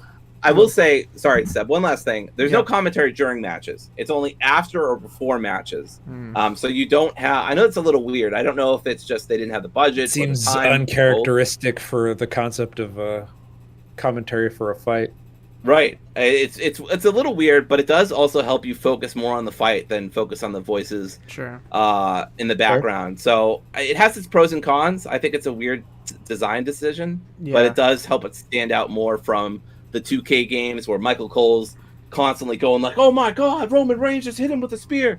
So I don't know, pros and cons to both approaches, but yeah, I would have appreciated more commentary. They do the same thing with the F1 games, and I think the reason is probably twofold. Where, they want you to be immersed in the experience of being the person in the ring, or in the car in that case, but also it's probably very complicated to like get commentary to work based on any combination of specific actions a player could do. Oh, for sure. A session. There's a lot of freedom involved. Although I don't think that's the case in this game. I don't want to say they half-assed it, but it's you can tell it's a step down from other wrestling games. It's their first attempt at a wrestling game. Yeah. It's a lower quality wrestling game in comparison. Like if they do another one in the future or whatever, it's gonna probably be much better. Like this is their first attempt at a game. Yeah. So that's probably why with updates. I think that with updates, this game will be really, really good. As it is, used to do the WWE ones. Yeah.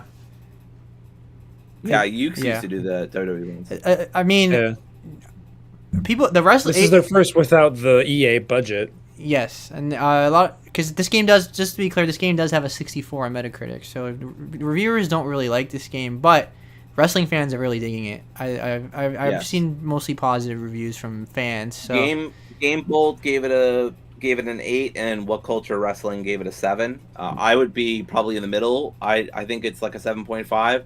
I definitely think it really caters to kind of the people who just want to wrestle.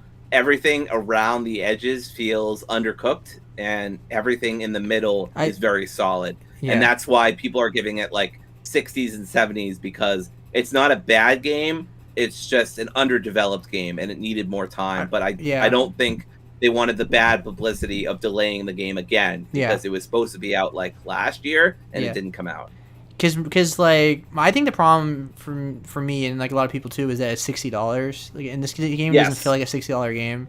It's not a $60 game, and that's my biggest criticism. Sorry, go ahead. Especially when WWE 2K, who have turned it around because they took a year off and they finally are consistent. And this game, that one has is in the 80s, I think, for Metacritic. Yes, correct. And it has more of a budget. Yeah, WWE during Money in the Bank today was saying that it's like the highest rated modern wrestling game or some stuff like that. So that's like 70 well although that's like $70 now, because every 2K game is $70 now apparently. That's ridiculous, but yeah, people are gonna buy them no matter what. So yeah, that's me with NBA. I will say that Kim and I'm lucky. Kim and I split it, so I only paid $30. Even as a hardcore AEW fan, I'm not sure I would have spent $60. The game's not worth $60. It's worth $30 for sure. It's worth 30. Okay. Yeah, it's worth 30. I think it's worth 30. I've had 5 hours, and most of the time I'm having fun. The story mode feels silly, and the little mini storylines are good, but winning titles doesn't really go anywhere. And honestly, by the time I was even halfway or 3/4 of the way done of the story mode, I was kicking everybody's ass. I was just hitting them a bunch, hitting my finisher, done. I beat somebody, I think, in 2 or 3 minutes. So it's not. I was playing on normal. It is worth saying there's a hard mode and an elite mode. So there's harder calm difficulty. There's also worth noting that the story mode's very short. But it has a lot of branching paths. I was reading a quote from one of the game devs today, and he's like, "If you tell me how high the ladder has to be or whatever, I will build around it to make it as wide as possible," or something like that. So they tried to make it so that even though it only takes maybe a few hours to beat Road to Elite, there's a lot of branching paths based on whether you win or you lose. Like by the end of it, I had done 20 matches. I had won 17 times and lost 3 times. And by the way, I just want to point out all 3 of those times I did not get pinned. One of those was a draw, and the other 2 times I was in like a 3-way or 4-way match, and someone else got pinned, and I just couldn't break up the pin in time. So I just want to put that out there that I'm the GOAT. But anyway, so yeah, I know Seth had some other stuff, but I just wanted to point that out. I used to win 3-way or 4-way matches when I was playing with my friends because they would do like a finisher that was like long, So while they're like in the middle of the sequence of the finisher, I'm pinning the other guy because like they're Yes, they're and so busy stuck in that's that animation. basically what happened to me. I was in the middle of doing a move and somebody pinned somebody else who was down. And I don't even think it was my finisher. It was just a move that took a few seconds, and it the controls aren't super precise. Like they get the job done. It's a wrestling game. You're almost always within 5 feet of your enemy, your opponent. But when you have to kind of run over or move over opponents, it can get a little dodgy at times, a little clunky. Yeah. And so it's hard to break up the pin in time unless you're right on top of them to begin with. Yeah, because when I was playing, my character had sweet chin music, which is quick, which I like. But then also I was doing the worm, and you're like stuck in the whole animation. Yes, you're stuck in that animation for so long. Like Emerald Flosion is pretty quick, but if somebody tried to pin somebody while I was doing Deadly Nightshade, then I'd be hecked. I mean, it's a good wind up for that. Yeah. But this game is not the best quality, but I think the biggest appeal to me and a lot of people is that like you said, it's based on the '90s wrestling games. It's more arcadey. Yes. It's not going for. It's more arcadey. It's not going for realism. Yeah. It's not a simulator. It's not. It's it's similar to the Burnout Gran Turismo vibe. Yeah. Or Divide of it, and it's definitely more on the Burnout side of things. Exactly. Yeah. I think with this is Hot Wheels. This is like Hot Wheels to Gran Turismo 7. That's right. That's right. Hey, Hot Wheels undefeated. That's actually a good game. Doubt them. They're making a sequel. Yeah, it is actually. From what I've seen. But yeah, I really enjoyed it. But again, I am the target audience. I love AEW, and I've loved AEW for a few years now. They're my favorite wrestling company and the main one I watch. Yeah. And there's various reasons I don't really watch the other company at this point, but except for their pay-per-views. But I get that for free because sharing your password is cool, Netflix. But anyway, so yeah, it's a good game. It's a good game that on the outsides of it is kind of mediocre. Like I said, the some of the story stuff feels a little repetitive. Winning the titles doesn't really feel as meaningful as maybe it should. I ended up winning like the TNT title and the FTW title, which is like a Renegade title, not officially recognized by the promotion or whatever. But it didn't really, I just immediately moved into a different storyline with a different character. And it's because, like I said, the story is only like the story mode's only like 3 hours long. There's only so much they could do, but I think that's good in a way, but it's also bad in a way. So a bit of a mixed bag, but overall, I'm having fun with the game. I would recommend it if you can go half-seas with somebody or wait for a sale, like I know Seb is doing. I would recommend this game at $40 or less. Yeah, this feels like a good game to wait when it's more polished and you get more content, more DLC, and it'd be cheaper. Yep. So I feel like that's the move. Cause I can see this game being on sale really quick, like in a month or so. Yeah, so. I wouldn't be surprised if towards the end of the year it's closer to 40 or even 30. And that's the time definitely to pick it up because, again, the core gameplay, very fun. Very easy pick-up and play wrestling game. Kim and I played a bunch of matches together. We had a ton of fun. Kicked her ass. And we had a ton of fun. And Kim will never watch this, so, I will just brag about that. That's the fun of these games. To start wrapping it up. That's the fun of these games. At the end of the day, it's just a fun game. You play with your friends. I could talk about this game for a while, but yeah, it's a fun game that could be a lot better with updates. I'd say right now for me, it's like a 3.5 out of 5. Yeah. And if they continue to support it, as Ukes has said that they are going to, I think it'll be a great game. Maybe even an excellent game. But again, I'm the target audience. I'm super biased. I love AEW. Right. So, yeah. Yep. So let's move on to the last game of the show, Final Fantasy 16. I'm going to give Dory a break because it's been. Yes. I was just about to say I'm going to shut up for a while. Y'all talk. So we'll start with Rob. What do you think of Final Fantasy 16 so far? It's excellent. It's a fantastic game. The more I play it, the more I am reminded of games like Tales of Arise. And like I haven't played much of it, but really any of it. Like there are moments where it feels a lot like a single player version of an MMO or like Final Fantasy 14, I mean, it's the same team essentially, but Yeah. there are moments just in like its design and side quest stuff. Yep. It feels like a single player version of Well, those design sensibilities. that's exactly my opinion. Like that's exactly what I was gonna say. Yeah. Exactly. But like with the combat from Devil May Cry, obviously, because they hired the combat designer of Devil May Cry 5. Yeah. And it feels fantastic to play. Like, it is over the top spectacle in the best ways. Like, and it just continues to escalate every time. The music is phenomenal. It looks really nice. Yeah, it's already, just in the bit that I've played, like, potential Game of the Year contender I can see. Yeah. What do you think, James? I'm fascinated by this game. I'm maybe 10 no more than 10 hours in.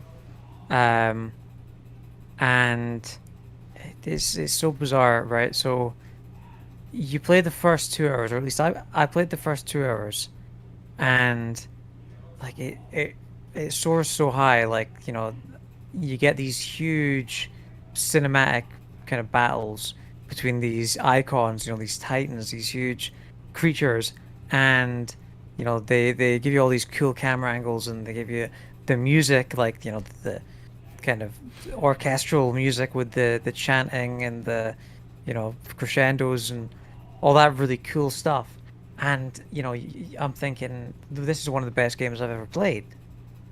And then I get to the third and fourth hour, and it drops right down my Game of the Year list because I'm off fetching wooden planks for, you know, Johnny Carpenter, and it's Yeah. like it's like I've never played a game where it goes from such like soaring highs immediately to such a deep lows, like straight after that, and then it shoots back up again. You know, and you get more of these like icon battles and like the cool cinematic Yeah. stuff, but then it goes right back down again. It's like up and down and up. It's so kind of inconsistent. Yeah, I'm totally with you. Like, that's my problem with this game, is the pacing is just so wacky. It's like you're just like, the boss fights in this game are like on like God of War 3 level, where I'm like blown away. I'm just like, wow, like this is a spectacle. Like, this is why I have a PS5. Yeah, God of War comes to mind often during a lot of these fights. Yeah, and then the music's epic, and it's like so cool. The fight scenes and the combat is just awesome. And then it's like you get like this cool sequence, a cool story moment, and then it's like 10 hours of just, oh, I need you to kill 10 monsters on this map over here. So go walk over there. Yeah, And it's like you feels said, like it's MMO. MMO. It's like Final Fantasy 14. It's like Realm Reborn. Or Same World of same Warcraft, same like, director. it- Yeah, but. yeah. Yeah, it feels like World of Warcraft, which I've played since 2004. So it's like I've grew up in MMOs my whole life, and it's like I'm playing an For MMO, sure. and as like you said, it's like Devil May Cry, the MMO. So it's like the side quests are just not that interesting to me. There's some cool storylines, like some of them have really cool storylines, and they're emotional or whatever. But for the most part, sparse. it's like it's literally like Warcraft. Kill 10 boars. Give me the hide. Okay. And then you like the experience is not even that like you don't get the rewards, not even that like great. It's like, okay, thanks. Yeah. You get No, crafting you're right. materials. Crafting materials and little And experience. at least at this part of the game that I'm at, like the arguably like the opening, definitely the first act, it's like a lot of that stuff isn't even side quest. A lot of that stuff is built into the story of the game. Like, I just did a bet where like I spent like 2 hours, and this woman wanted me to run over to this church. I just ran over to the church, got like a really boring 5-minute cutscene, and had to run all the way back in. And like, you know, a lot of running in between the cutscenes, and it's a cutscene and then running, and it's like it's been over an hour since I've had any kind of combat, and I want to get back to that combat system because it's so good. Like, it's so fun. I mean, you're talking about like it's the combat designer from Devil May Cry, and that really shows. But I just want a chance to use it, you know. Yeah, because I'm at a part of the story where it's like a major thing happened, and now I'm like, I feel like I've been in 5 hours of just dialogue, and it's not even interesting to me. It's like boring. Like this is not part of the main story. So it's a main quest. Like these are main quests, but the main quests are just like, oh, this lady's talking to me, and it's like it doesn't really connect to anything. It's like it's just it feels a little too padded for me. Like I feel like the first, like when you play the first 2 hours, like the demo, it's so concise. It tells like an engrossing story. Like it brings you in. I was like, when I played the demo, I was just blown away. I'm like, wow, this could really be my game of the year. And then like, that's not really what the game is though. Most of the game is just doing MMO quests, and don't get me wrong, I really like this game. It's in my top 10 for sure, but what keeps it from being like my game of the year is like when I play Tears of the Kingdom, I always feel like I'm doing something like more interesting, like constantly. Where in this game, I feel like I don't want to do this. I'm kind of bored. And that's the worst feeling for me ever in anything. I don't care if a video game or a movie is complete shit, but it's fun, I'm happy. But the worst thing for anything for me to be is boring. If I'm bored, I'm not happy. So it's still not. It's still not like super. I'm not gonna say it's like a boring game. I'm not going there. I'm just saying it keeps it from being on that like Tears of the Kingdom level for me. That's what I'm saying. It really does feel like there's a fantastic, like one of the greatest games of all time kind of in there. Yes, but somebody in a Square Enix said, oh, but it has to be 50 hours long. Yes. So put all this other stuff in there and pad out. And it's like, I mean, I'd much rather have a short but replayable game than a long but padded out game. It's just, and I don't want it to seem like I'm ragging on the game again, because like you said, Seb, like I'm loving the parts of the game that I'm finding great. Yeah. But it's just kind of, no matter how much I enjoy those incredible parts, it's all kind of accented with this slog that you have to get through in between. Yeah, this is fun. It's a weird comparison, but it reminds me of Days Gone, and the fact that like there's a main mission where they make you drive all the way across the map just for like 30 seconds of dialogue, and then the mission's over. It's like I drove all this way just for dialogue, and it's like some of the quests feel like that. It's like you just go over there, talk to somebody, it's over. So I walked all this way just for that. Like what? That brings to mind an interesting point as well. It's like I was thinking during some of these cutscenes, because they've like, during the slow parts, right? They've got these cutscenes where you're talking to a character, and it's an in-game cuts, because they've got cutscenes that are like in-engine kind of like fully animated and everything, but then they've got these in-game cutscenes where it's just you kind of 2 camera angles over the shoulder talking to an NPC, and they're not really animated. It's just the mouth moving and none of the rest of the face moves, and it's like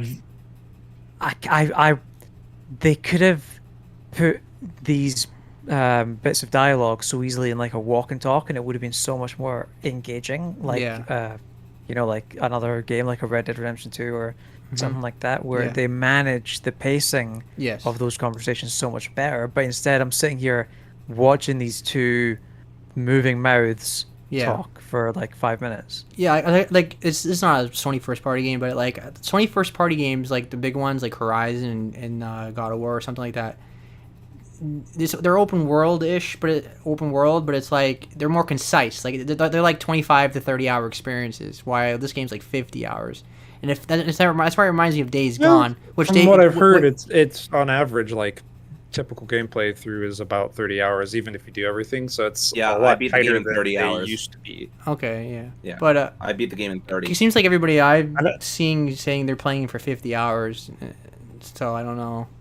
I mean, you can play for 50 hours, but I did literally every side quest, and I did the main story, and I took my time, and it still only took me 30. I'm not saying, by the way, it's impossible for it to take longer than 30. Sure. But I mean, but like, I mean, for me, it only took 30, and somebody from IGN also said that it took him about a little under 30, and he played similar to me. So I mean, don't get me wrong. Yeah, don't get me wrong. I'm 15 hours in. I feel like I'm halfway, or at least 40-something% in. So yeah, I can see that. But my point is, I feel like the pacing just feels a little slow for me in comparison to those games. For sure. Those games feel more concise to me.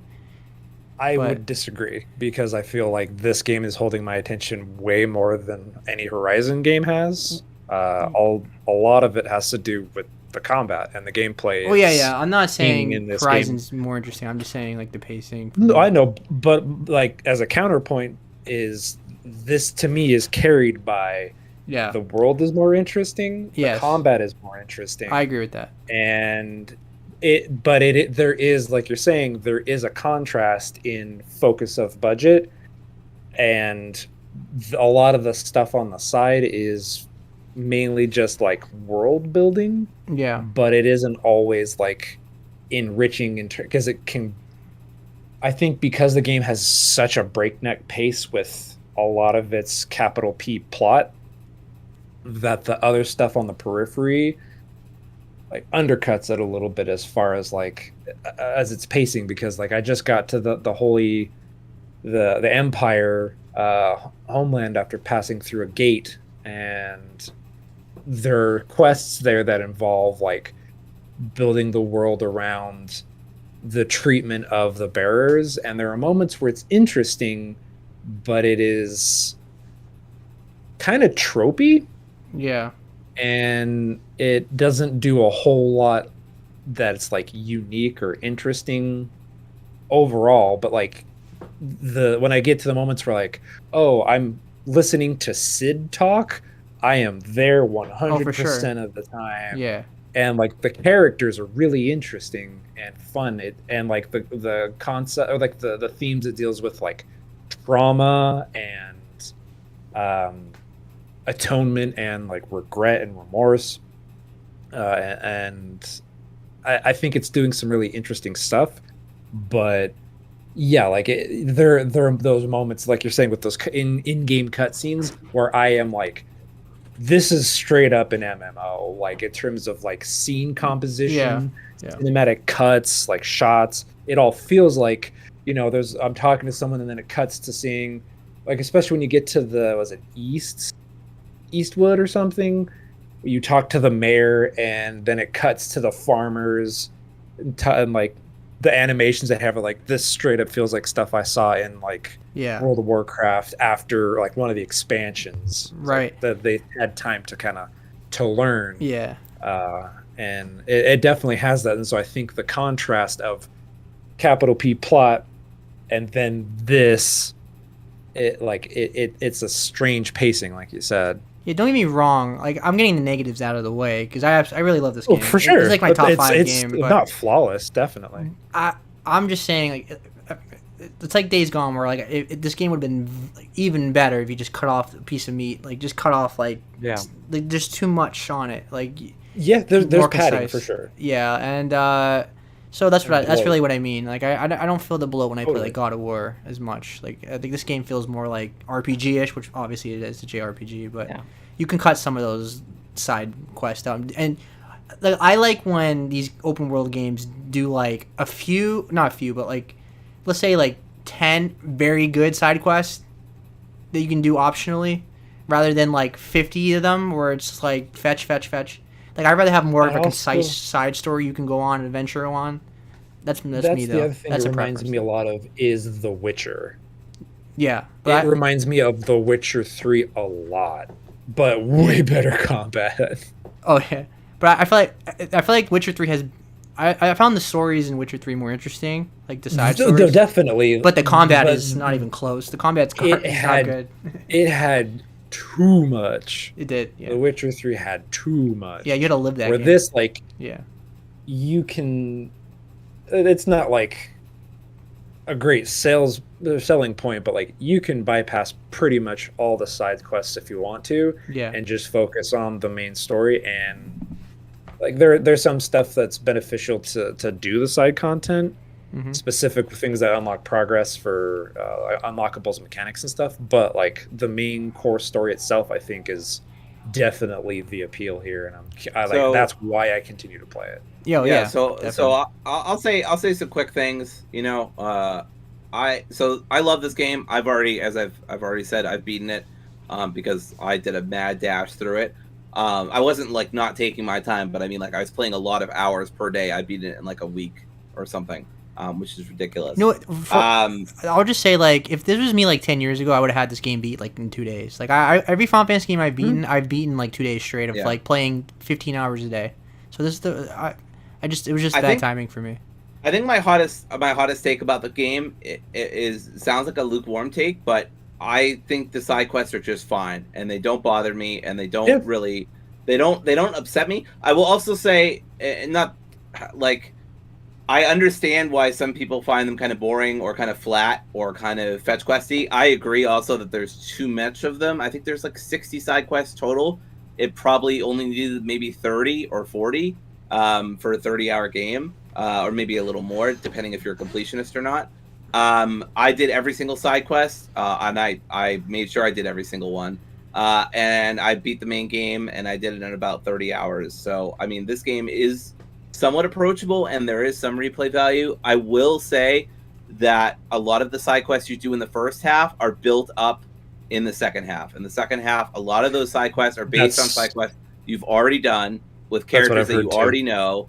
Yeah, with and I, you know, world building is one of the toughest parts of RPG games because it feels so slow. To do another kind of comparison, I think that's why I'm not even a big fan of Marvel right now, but a lot of people are like not big on a lot of the movies right now because it's just world building.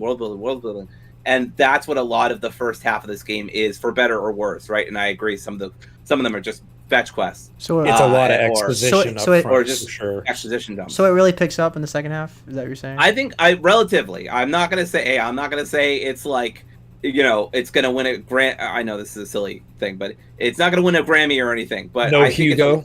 No Hugo. Award for Rats. But no Hugos. Although Hugo's voice actor is in the game, voicing Joshua. But I do think there is a Hugo as a Titan. Yes, that's right. Amicia's voice actors in this game as well. That's right. Was it her adult voice actor or her kid one? I think it was her kid, Jill. Okay. Yeah, I thought it was her kid too. Anyway, so in the second half, I think a lot of the side quests build up things that you've already done, but you have to invest in that world first. And I think that I do understand why that is tough for some people, because some of these quests are difficult. I recommend getting the Chocobo, because that helps you out a lot. Eventually, you do get a Chocobo, I think, maybe 5-10 hours in. It's not a Final Fantasy game if you don't get a Chocobo. Honestly. Right, but you get a Chocobo, and that helps a lot. I think that helps a lot with travel. I was doing fast travel all the time. So anytime I had a side quest, fast travel system. Yes, fast travel system's excellent. It takes it is very good. less than 10 seconds to go from the screen to gameplay. I timed it. SSD is like it's very optimized for the PS5. Yeah. And those little spires or towers or whatever, they're really plentifully located. There are some blind spots, and sometimes you do have to like travel a little bit for a side quest.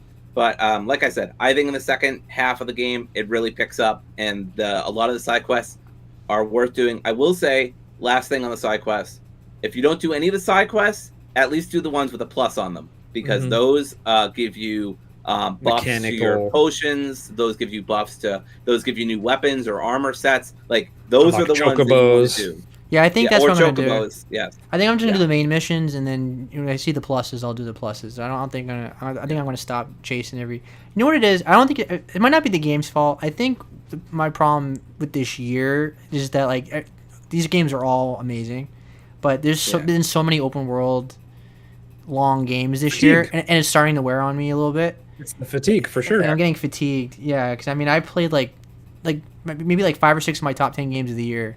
Or open world games, I wouldn't even go as far to say that this is an open world game. I'd say it's open area.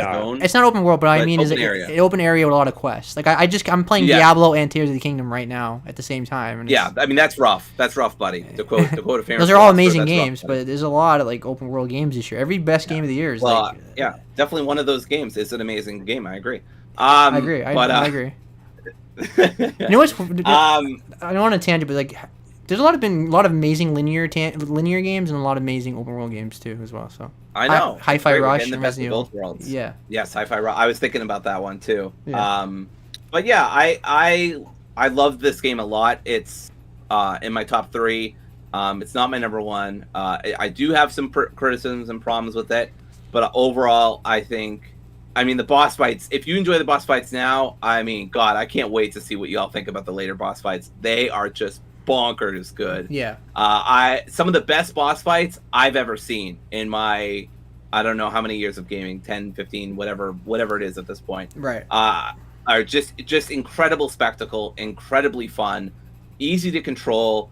I really thought when Square Enix was like, oh, no, like, don't worry about, like, the cinematics and stuff. Like, you can literally control these icons and have them fight. And I'm like, yeah, okay, sure. But, like, no, you literally can, and it's awesome, and it rules. It's straight up Attack on Titan at times. Yes, it's Attack on Titan. It's great. It's excellent. It's some of my favorite stuff. I do agree that the game's a little padded out, and that can be frustrating. Yeah. With the in-game cutscenes towards the end of it. Not even towards the end of it, towards the half part, I was like reading and then pressing X, because I was like, I know what's going on here. I don't need this explained to me. No, I'm also that's a little thing you can do. Oh, like the boss fights, like this game has everything that I love about Final Fantasy. Final Fantasy is my second favorite franchise in gaming after Resident Evil. I grew up with Final Fantasy. I'm a giant Final Fantasy fan, and what I love about Final Fantasy is epic storytelling, epic music, awesome battles, and this game has all of that. And this game is like, even though this is like the Devil May Cry, I know people were saying, oh, it's the Is it really Final Fantasy? It's really Final Fantasy, which is nonsense to me. It feels very Final Fantasy to me. I like literally, I screen capped something and I posted on Twitter. I'm sorry, my Twitter is a minefield of Final Fantasy. I try to keep things like spoiler free or like not from late game, or if it is like generic nature photos that look gorgeous, because I swear I took like 100 screenshots on my PS5. Yeah. But like, there's like one where like the main antagonist is like speaking a bunch of gibberish that's like the most Final Fantasy ass sentence I've ever heard. Yeah. And I like screen capped it. Yeah, I like screenshot it. I was like, y'all telling me this isn't a Final Fantasy? Like, be for real. Like, this most Final Fantasy ass shit I've ever heard in my life. Like, anyone that says it's not a Final Fantasy game, I feel like it has an agenda, because it's called an action RPG. I don't. First of all, Final Fantasy's all. First of all, the biggest one criticism I keep seeing is it's not turn-based. Well, first of all, Final Fantasy hasn't been turn-based in like 20 years. Like that was a thing of the past a long time ago. I mean, Final Fantasy 12, 11, 12, 13, 14, and 15 and 16 all play completely different from each other. They've changed the gameplay every single time in the last 20-something years. So that's what the series is about. Yeah, exactly. But we're comparing this game to like Final Fantasy 8 or 9 or 7 from like the 90s, because it's not turn-based. To me it's a lazy take. Conventions change. The series is inherently designed to be about experimentation and new systems and stories. My favorite joke about that conversation is people are like, it's a Final Fantasy game because people are hemming and hawing about the same kind of shit that they were hemming and hawing about when 13 or 13.2 or 15 can't. Like, it's the same discussion, but just a different Final Fantasy. Like, it's literally about crystals, people. Always. It's always Bahamut and a crystal. I also want to give a shout out to Sid's voice actor. Like, that man, the man that voice actor is, oh my god, that voice he has is like silk. It took a little bit to grow on me or whatever to get adjusted to it, but once I did, I was like, every time I got excited to hear his voice, and like the writing is so good. The localization is phenomenal. Like, yes, the focus that they did for making this translate from the very beginning to a Western audience, and just how like it feels like natural conversations. And Sid in particular, like his writing and delivery is the best in that game. Sid, unlike Sid Xenogear Chronicles, it feels like a actual choice, not a choice made out of trying to cut costs or something like that. From the very beginning, it was translated into English. Yeah, because I was going to say, didn't I hear that when it came out that they were recommending Japanese fans play the game with the English dialogue because it's lip synced and the Japanese one isn't. They actually they wrote the game and then, like, from the very beginning, translated it into English for VO and face capture and everything, and then they rewrote the Japanese dialogue to match more closely to the English, like the voice capture, or like the lip syncing, specifically because it matches the English version. And so it's the priority is there, that they're trying to appeal, especially with, like, you know, how the entire writing team had to watch Game of Thrones, and like they're trying to appeal to that like niche. Yeah, that's what I was gonna say. I feel like it's probably because it's based on like Western fantasy more so than Japanese fantasy. So it's like it's clearly influenced by Game of Thrones or something, or The Witcher or something, which is all European. So it's very influenced. It's very by Game of Western. Thrones. Yeah. Yes. There's And I think literally, it's very Westeros. Sid says, I even captured this. It was like, this is a bit on the nose. We find it when he's talking about a plan fairly early on. He's like, with a sprinkle of fire and ice, this plan of mine just worked. It was like, I didn't even catch that. They know what they're doing. Yeah. Absolutely. It's because he's talking to two important protagonist characters. Yeah. Yes. Fire. Well, the first 2 hours feels like season 1 of Game of Thrones. I'm like, oh, this is the Starks when the Lannisters visit Winterfell, and I was like, oh, so the shit's gonna hit the fan. Elwyn is straight up Ned Stark. Right. Yeah, I was literally like at one point during the game, I don't even remember what part. I was like, yeah, okay, House Stark or whatever. And the Queen is straight up Cersei. There's no way she's straight up Cersei. Oh, Annabelle. Yeah.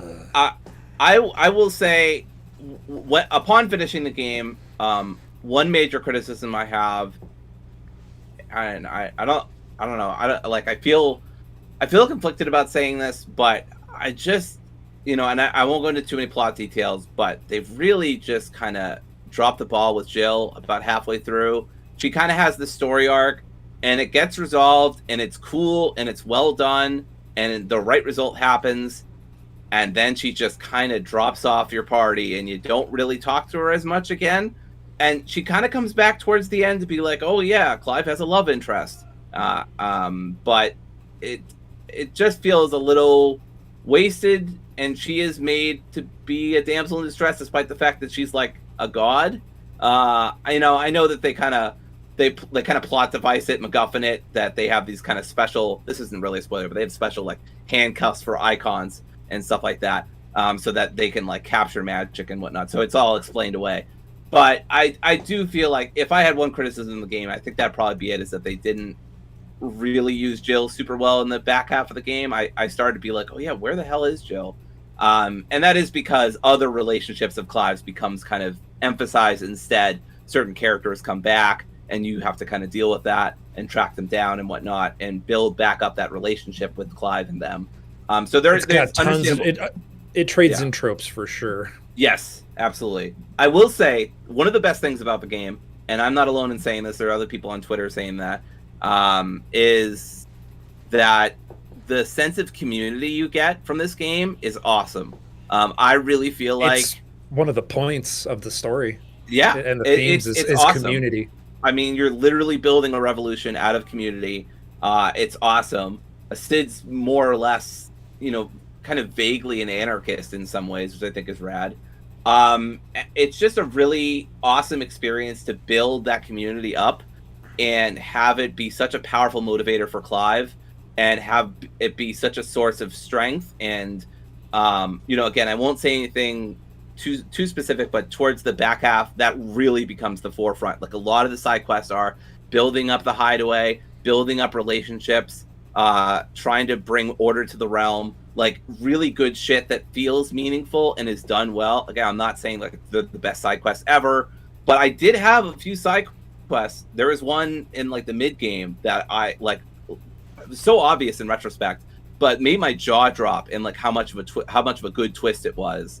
And it went back to that kind of like bearer dynamic, which is really what the whole game's about. The whole game's about slavery, which I don't know if that's like finite resources and like climate change. Right, absolutely. It's the Blight is basically climate change.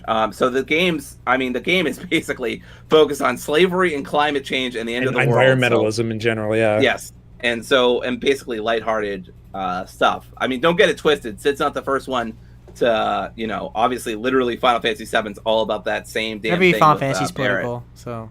Yes, it's always political, but people were like, "Oh, well, Sid's the first one to really be like a revolutionary." And people were like, "What about Barrett?" So yeah, I think that this game is just so excellent. It handles things so well.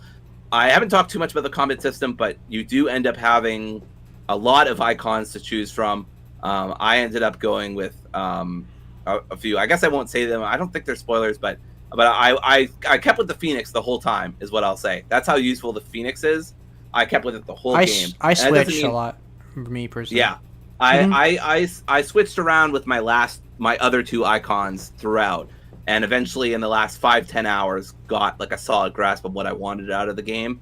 But it's just awesome. And Garuda is a favorite of mine right now. Yes, it's a really good one. Garuda has the sort of slashing claws that really Gouge.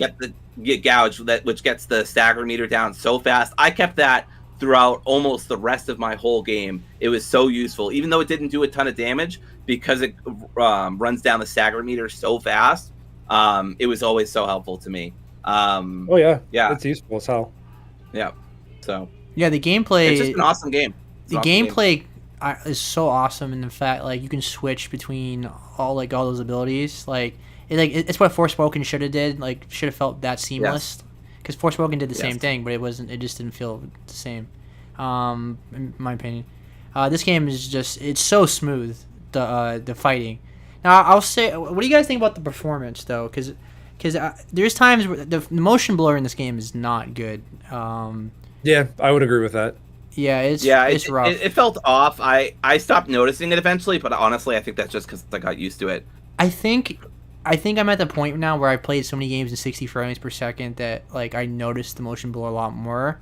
I'm not somebody that like where I can't like it gives me a headache and I can't play it but I can understand if people are legitimately getting sick from. I totally understand that. They should have at launch had some sort of accessibility feature for that, because that's ridiculous. Mm-hmm. That This is is nowhere near as bad as or inconsistent as Jedi Survivor was for me at launch, where it was like hurting my head to play the game. This actually runs a lot more smoothly. What platform did you play overall. Jedi Survivor on?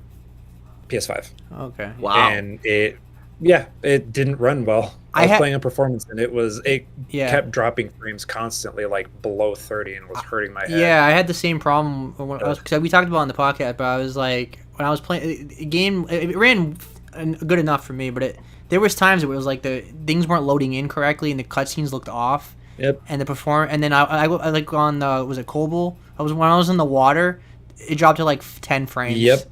I couldn't. It was like it was ridiculous. It was I was like, I'll just wait. Like I know it'll get patched. Jedi Fallen Order was the same way when it first came out, and they patched it and it ran great later on. Yeah, there's some other stuff I want to play right now.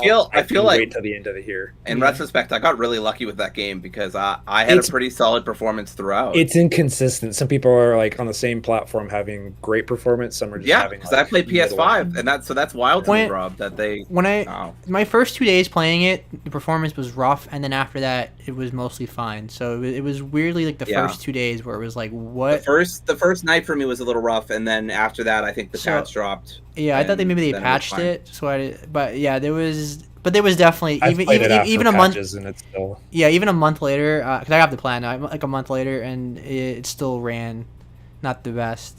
And now this game is definitely a lot better performance-wise than that game. It's not giving me headaches, which is a great sign. Yeah, I just hate motion blur. Like the very first thing I do in every single game is turn off motion blur. I can't stand it. So.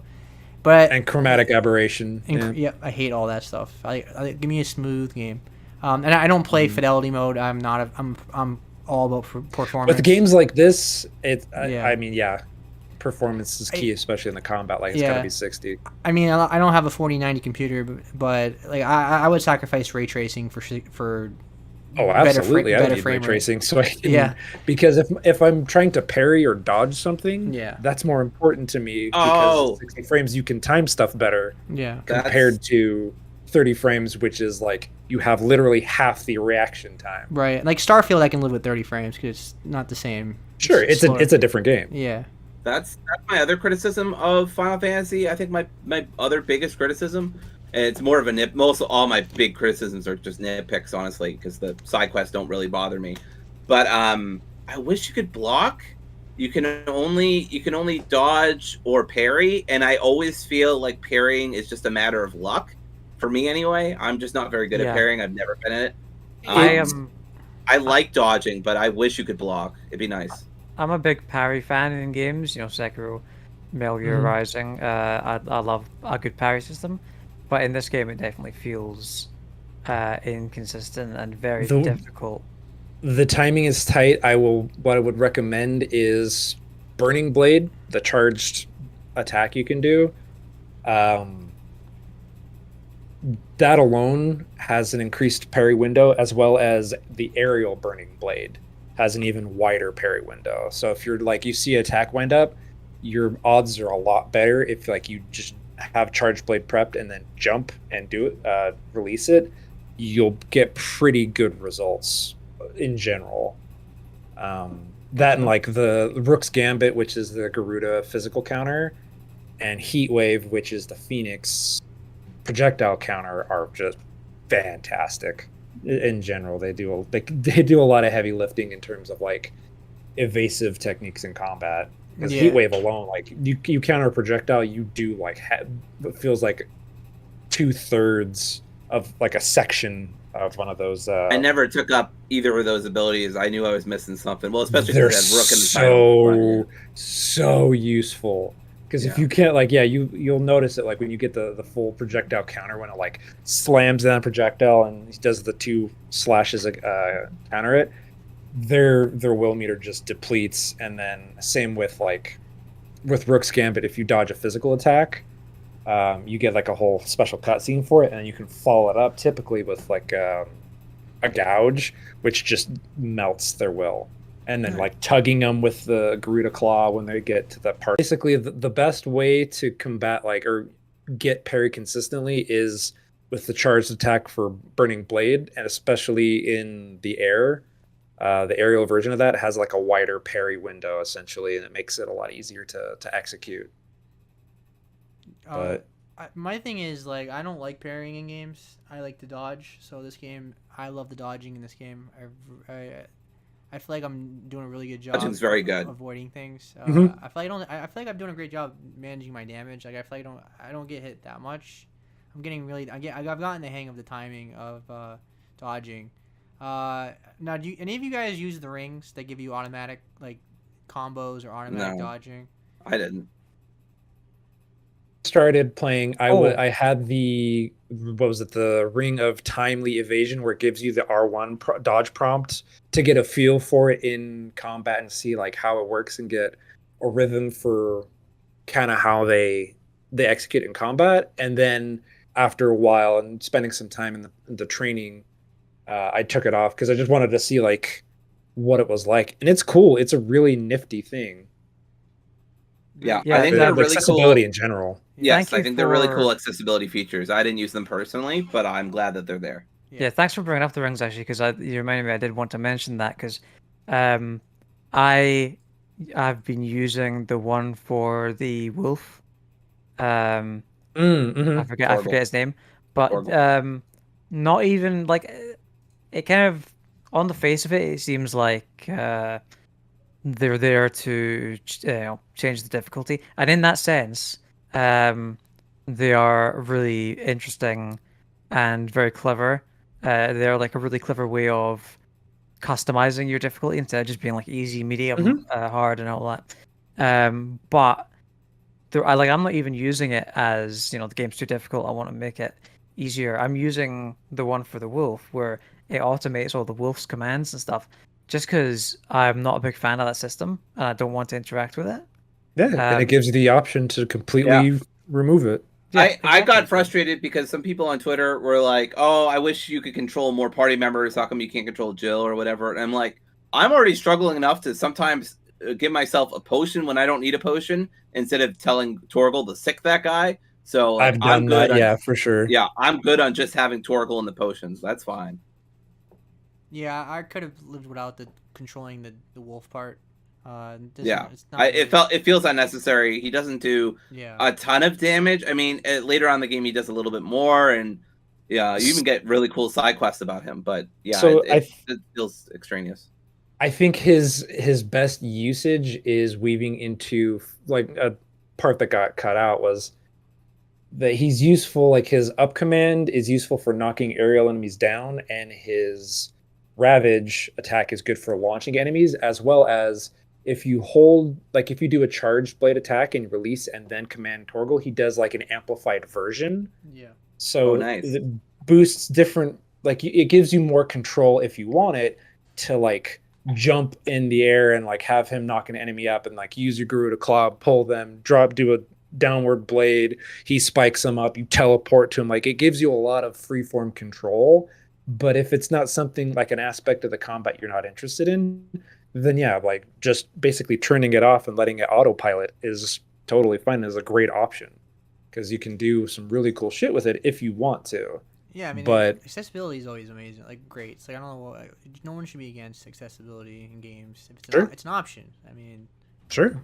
it's one thing. And if that's not an aspect of the combat you don't like, then yeah, turning it off basically is a great choice. Exactly. Yeah, it feels a lot closer to like Celeste as well. The difficulty Yeah, options in that, absolutely. where it's just way more customizable, and I think more games should have systems like that. Yeah, it's not just the numbers are padded in a different way. It's like Yeah. core to how the game plays.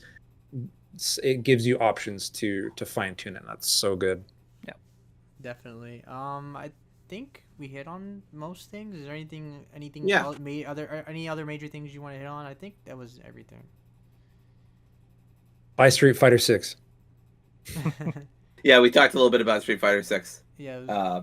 for a second there, but yeah, I mean, I think this is just such an excellent game. It is the first mainline Final Fantasy game I have played in 20 years, I think. I haven't played any mainline Final Fantasy game since 7, and that immediately turned me off from Final Fantasy games because I didn't like turn-based, and I got lost, and bosses were kicking my ass, and I was only 10 years old, and I wanted my mommy. So, you know, so, but I'm so glad that this game exists, and it's such a awesome experience. The combat is superb. The voice acting is great. The graphics are terrific. It is just an excellent game. Any fan of action RPGs should play it. I would say this is one of the best action RPGs I've played since Kingdom Hearts 2. And for anybody who knows me, that is not small praise. So I think it's just an incredible achievement from Square and from I forget the dev's name. Creative Business Unit 3. Yes, I knew it was something very the best complicated developer name. Yes. But yeah, I just wanted to sum up my thoughts on it. I've played it, I've beaten it.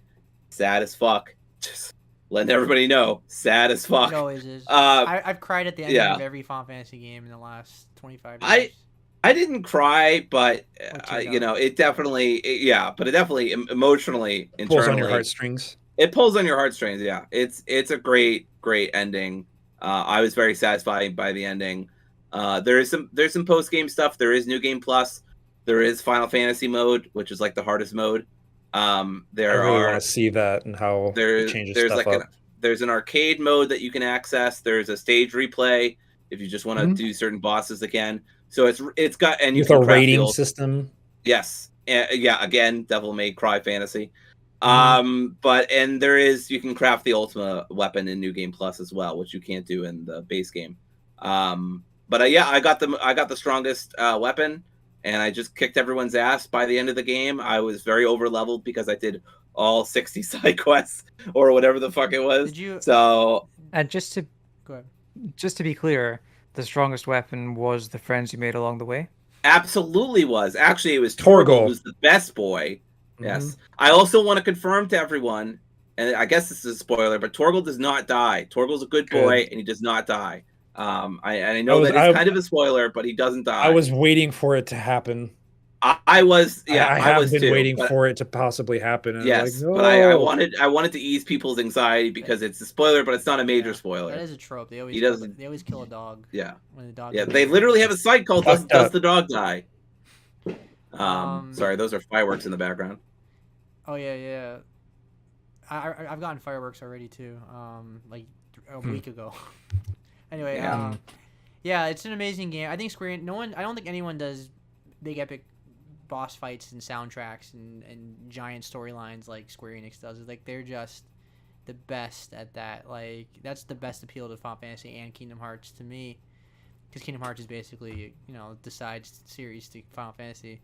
Yeah, that's the thing. That's the biggest appeal to this game in me is that cinematic, like, oh my god moments, like, oh my god, like this shit is badass.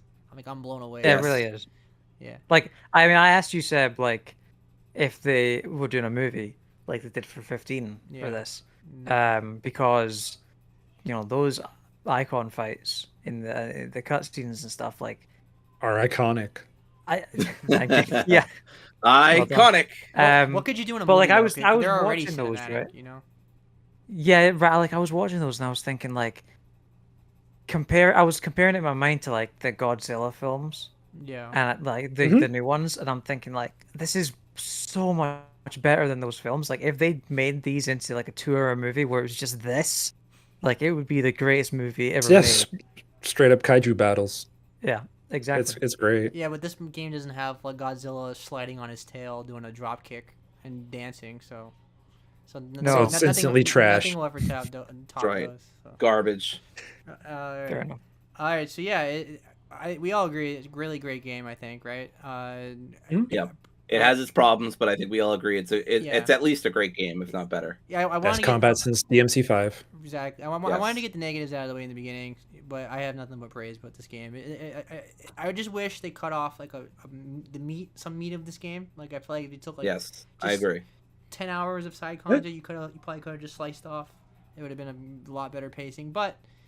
I'm having a great time, and it's going to be in my top 5 for sure. I mean, it's not Tears of the Kingdom, but Tears of the Kingdom in its own tier, so that's not fair comparison anyway. Tier. Yeah. But so yeah, it's a great game. That's everything. So thank you for joining us, Rob. We really appreciate Thanks for having it. me. Thanks for the invitation. We're gonna have another episode next week. So and then we're gonna go back to every 2 weeks again.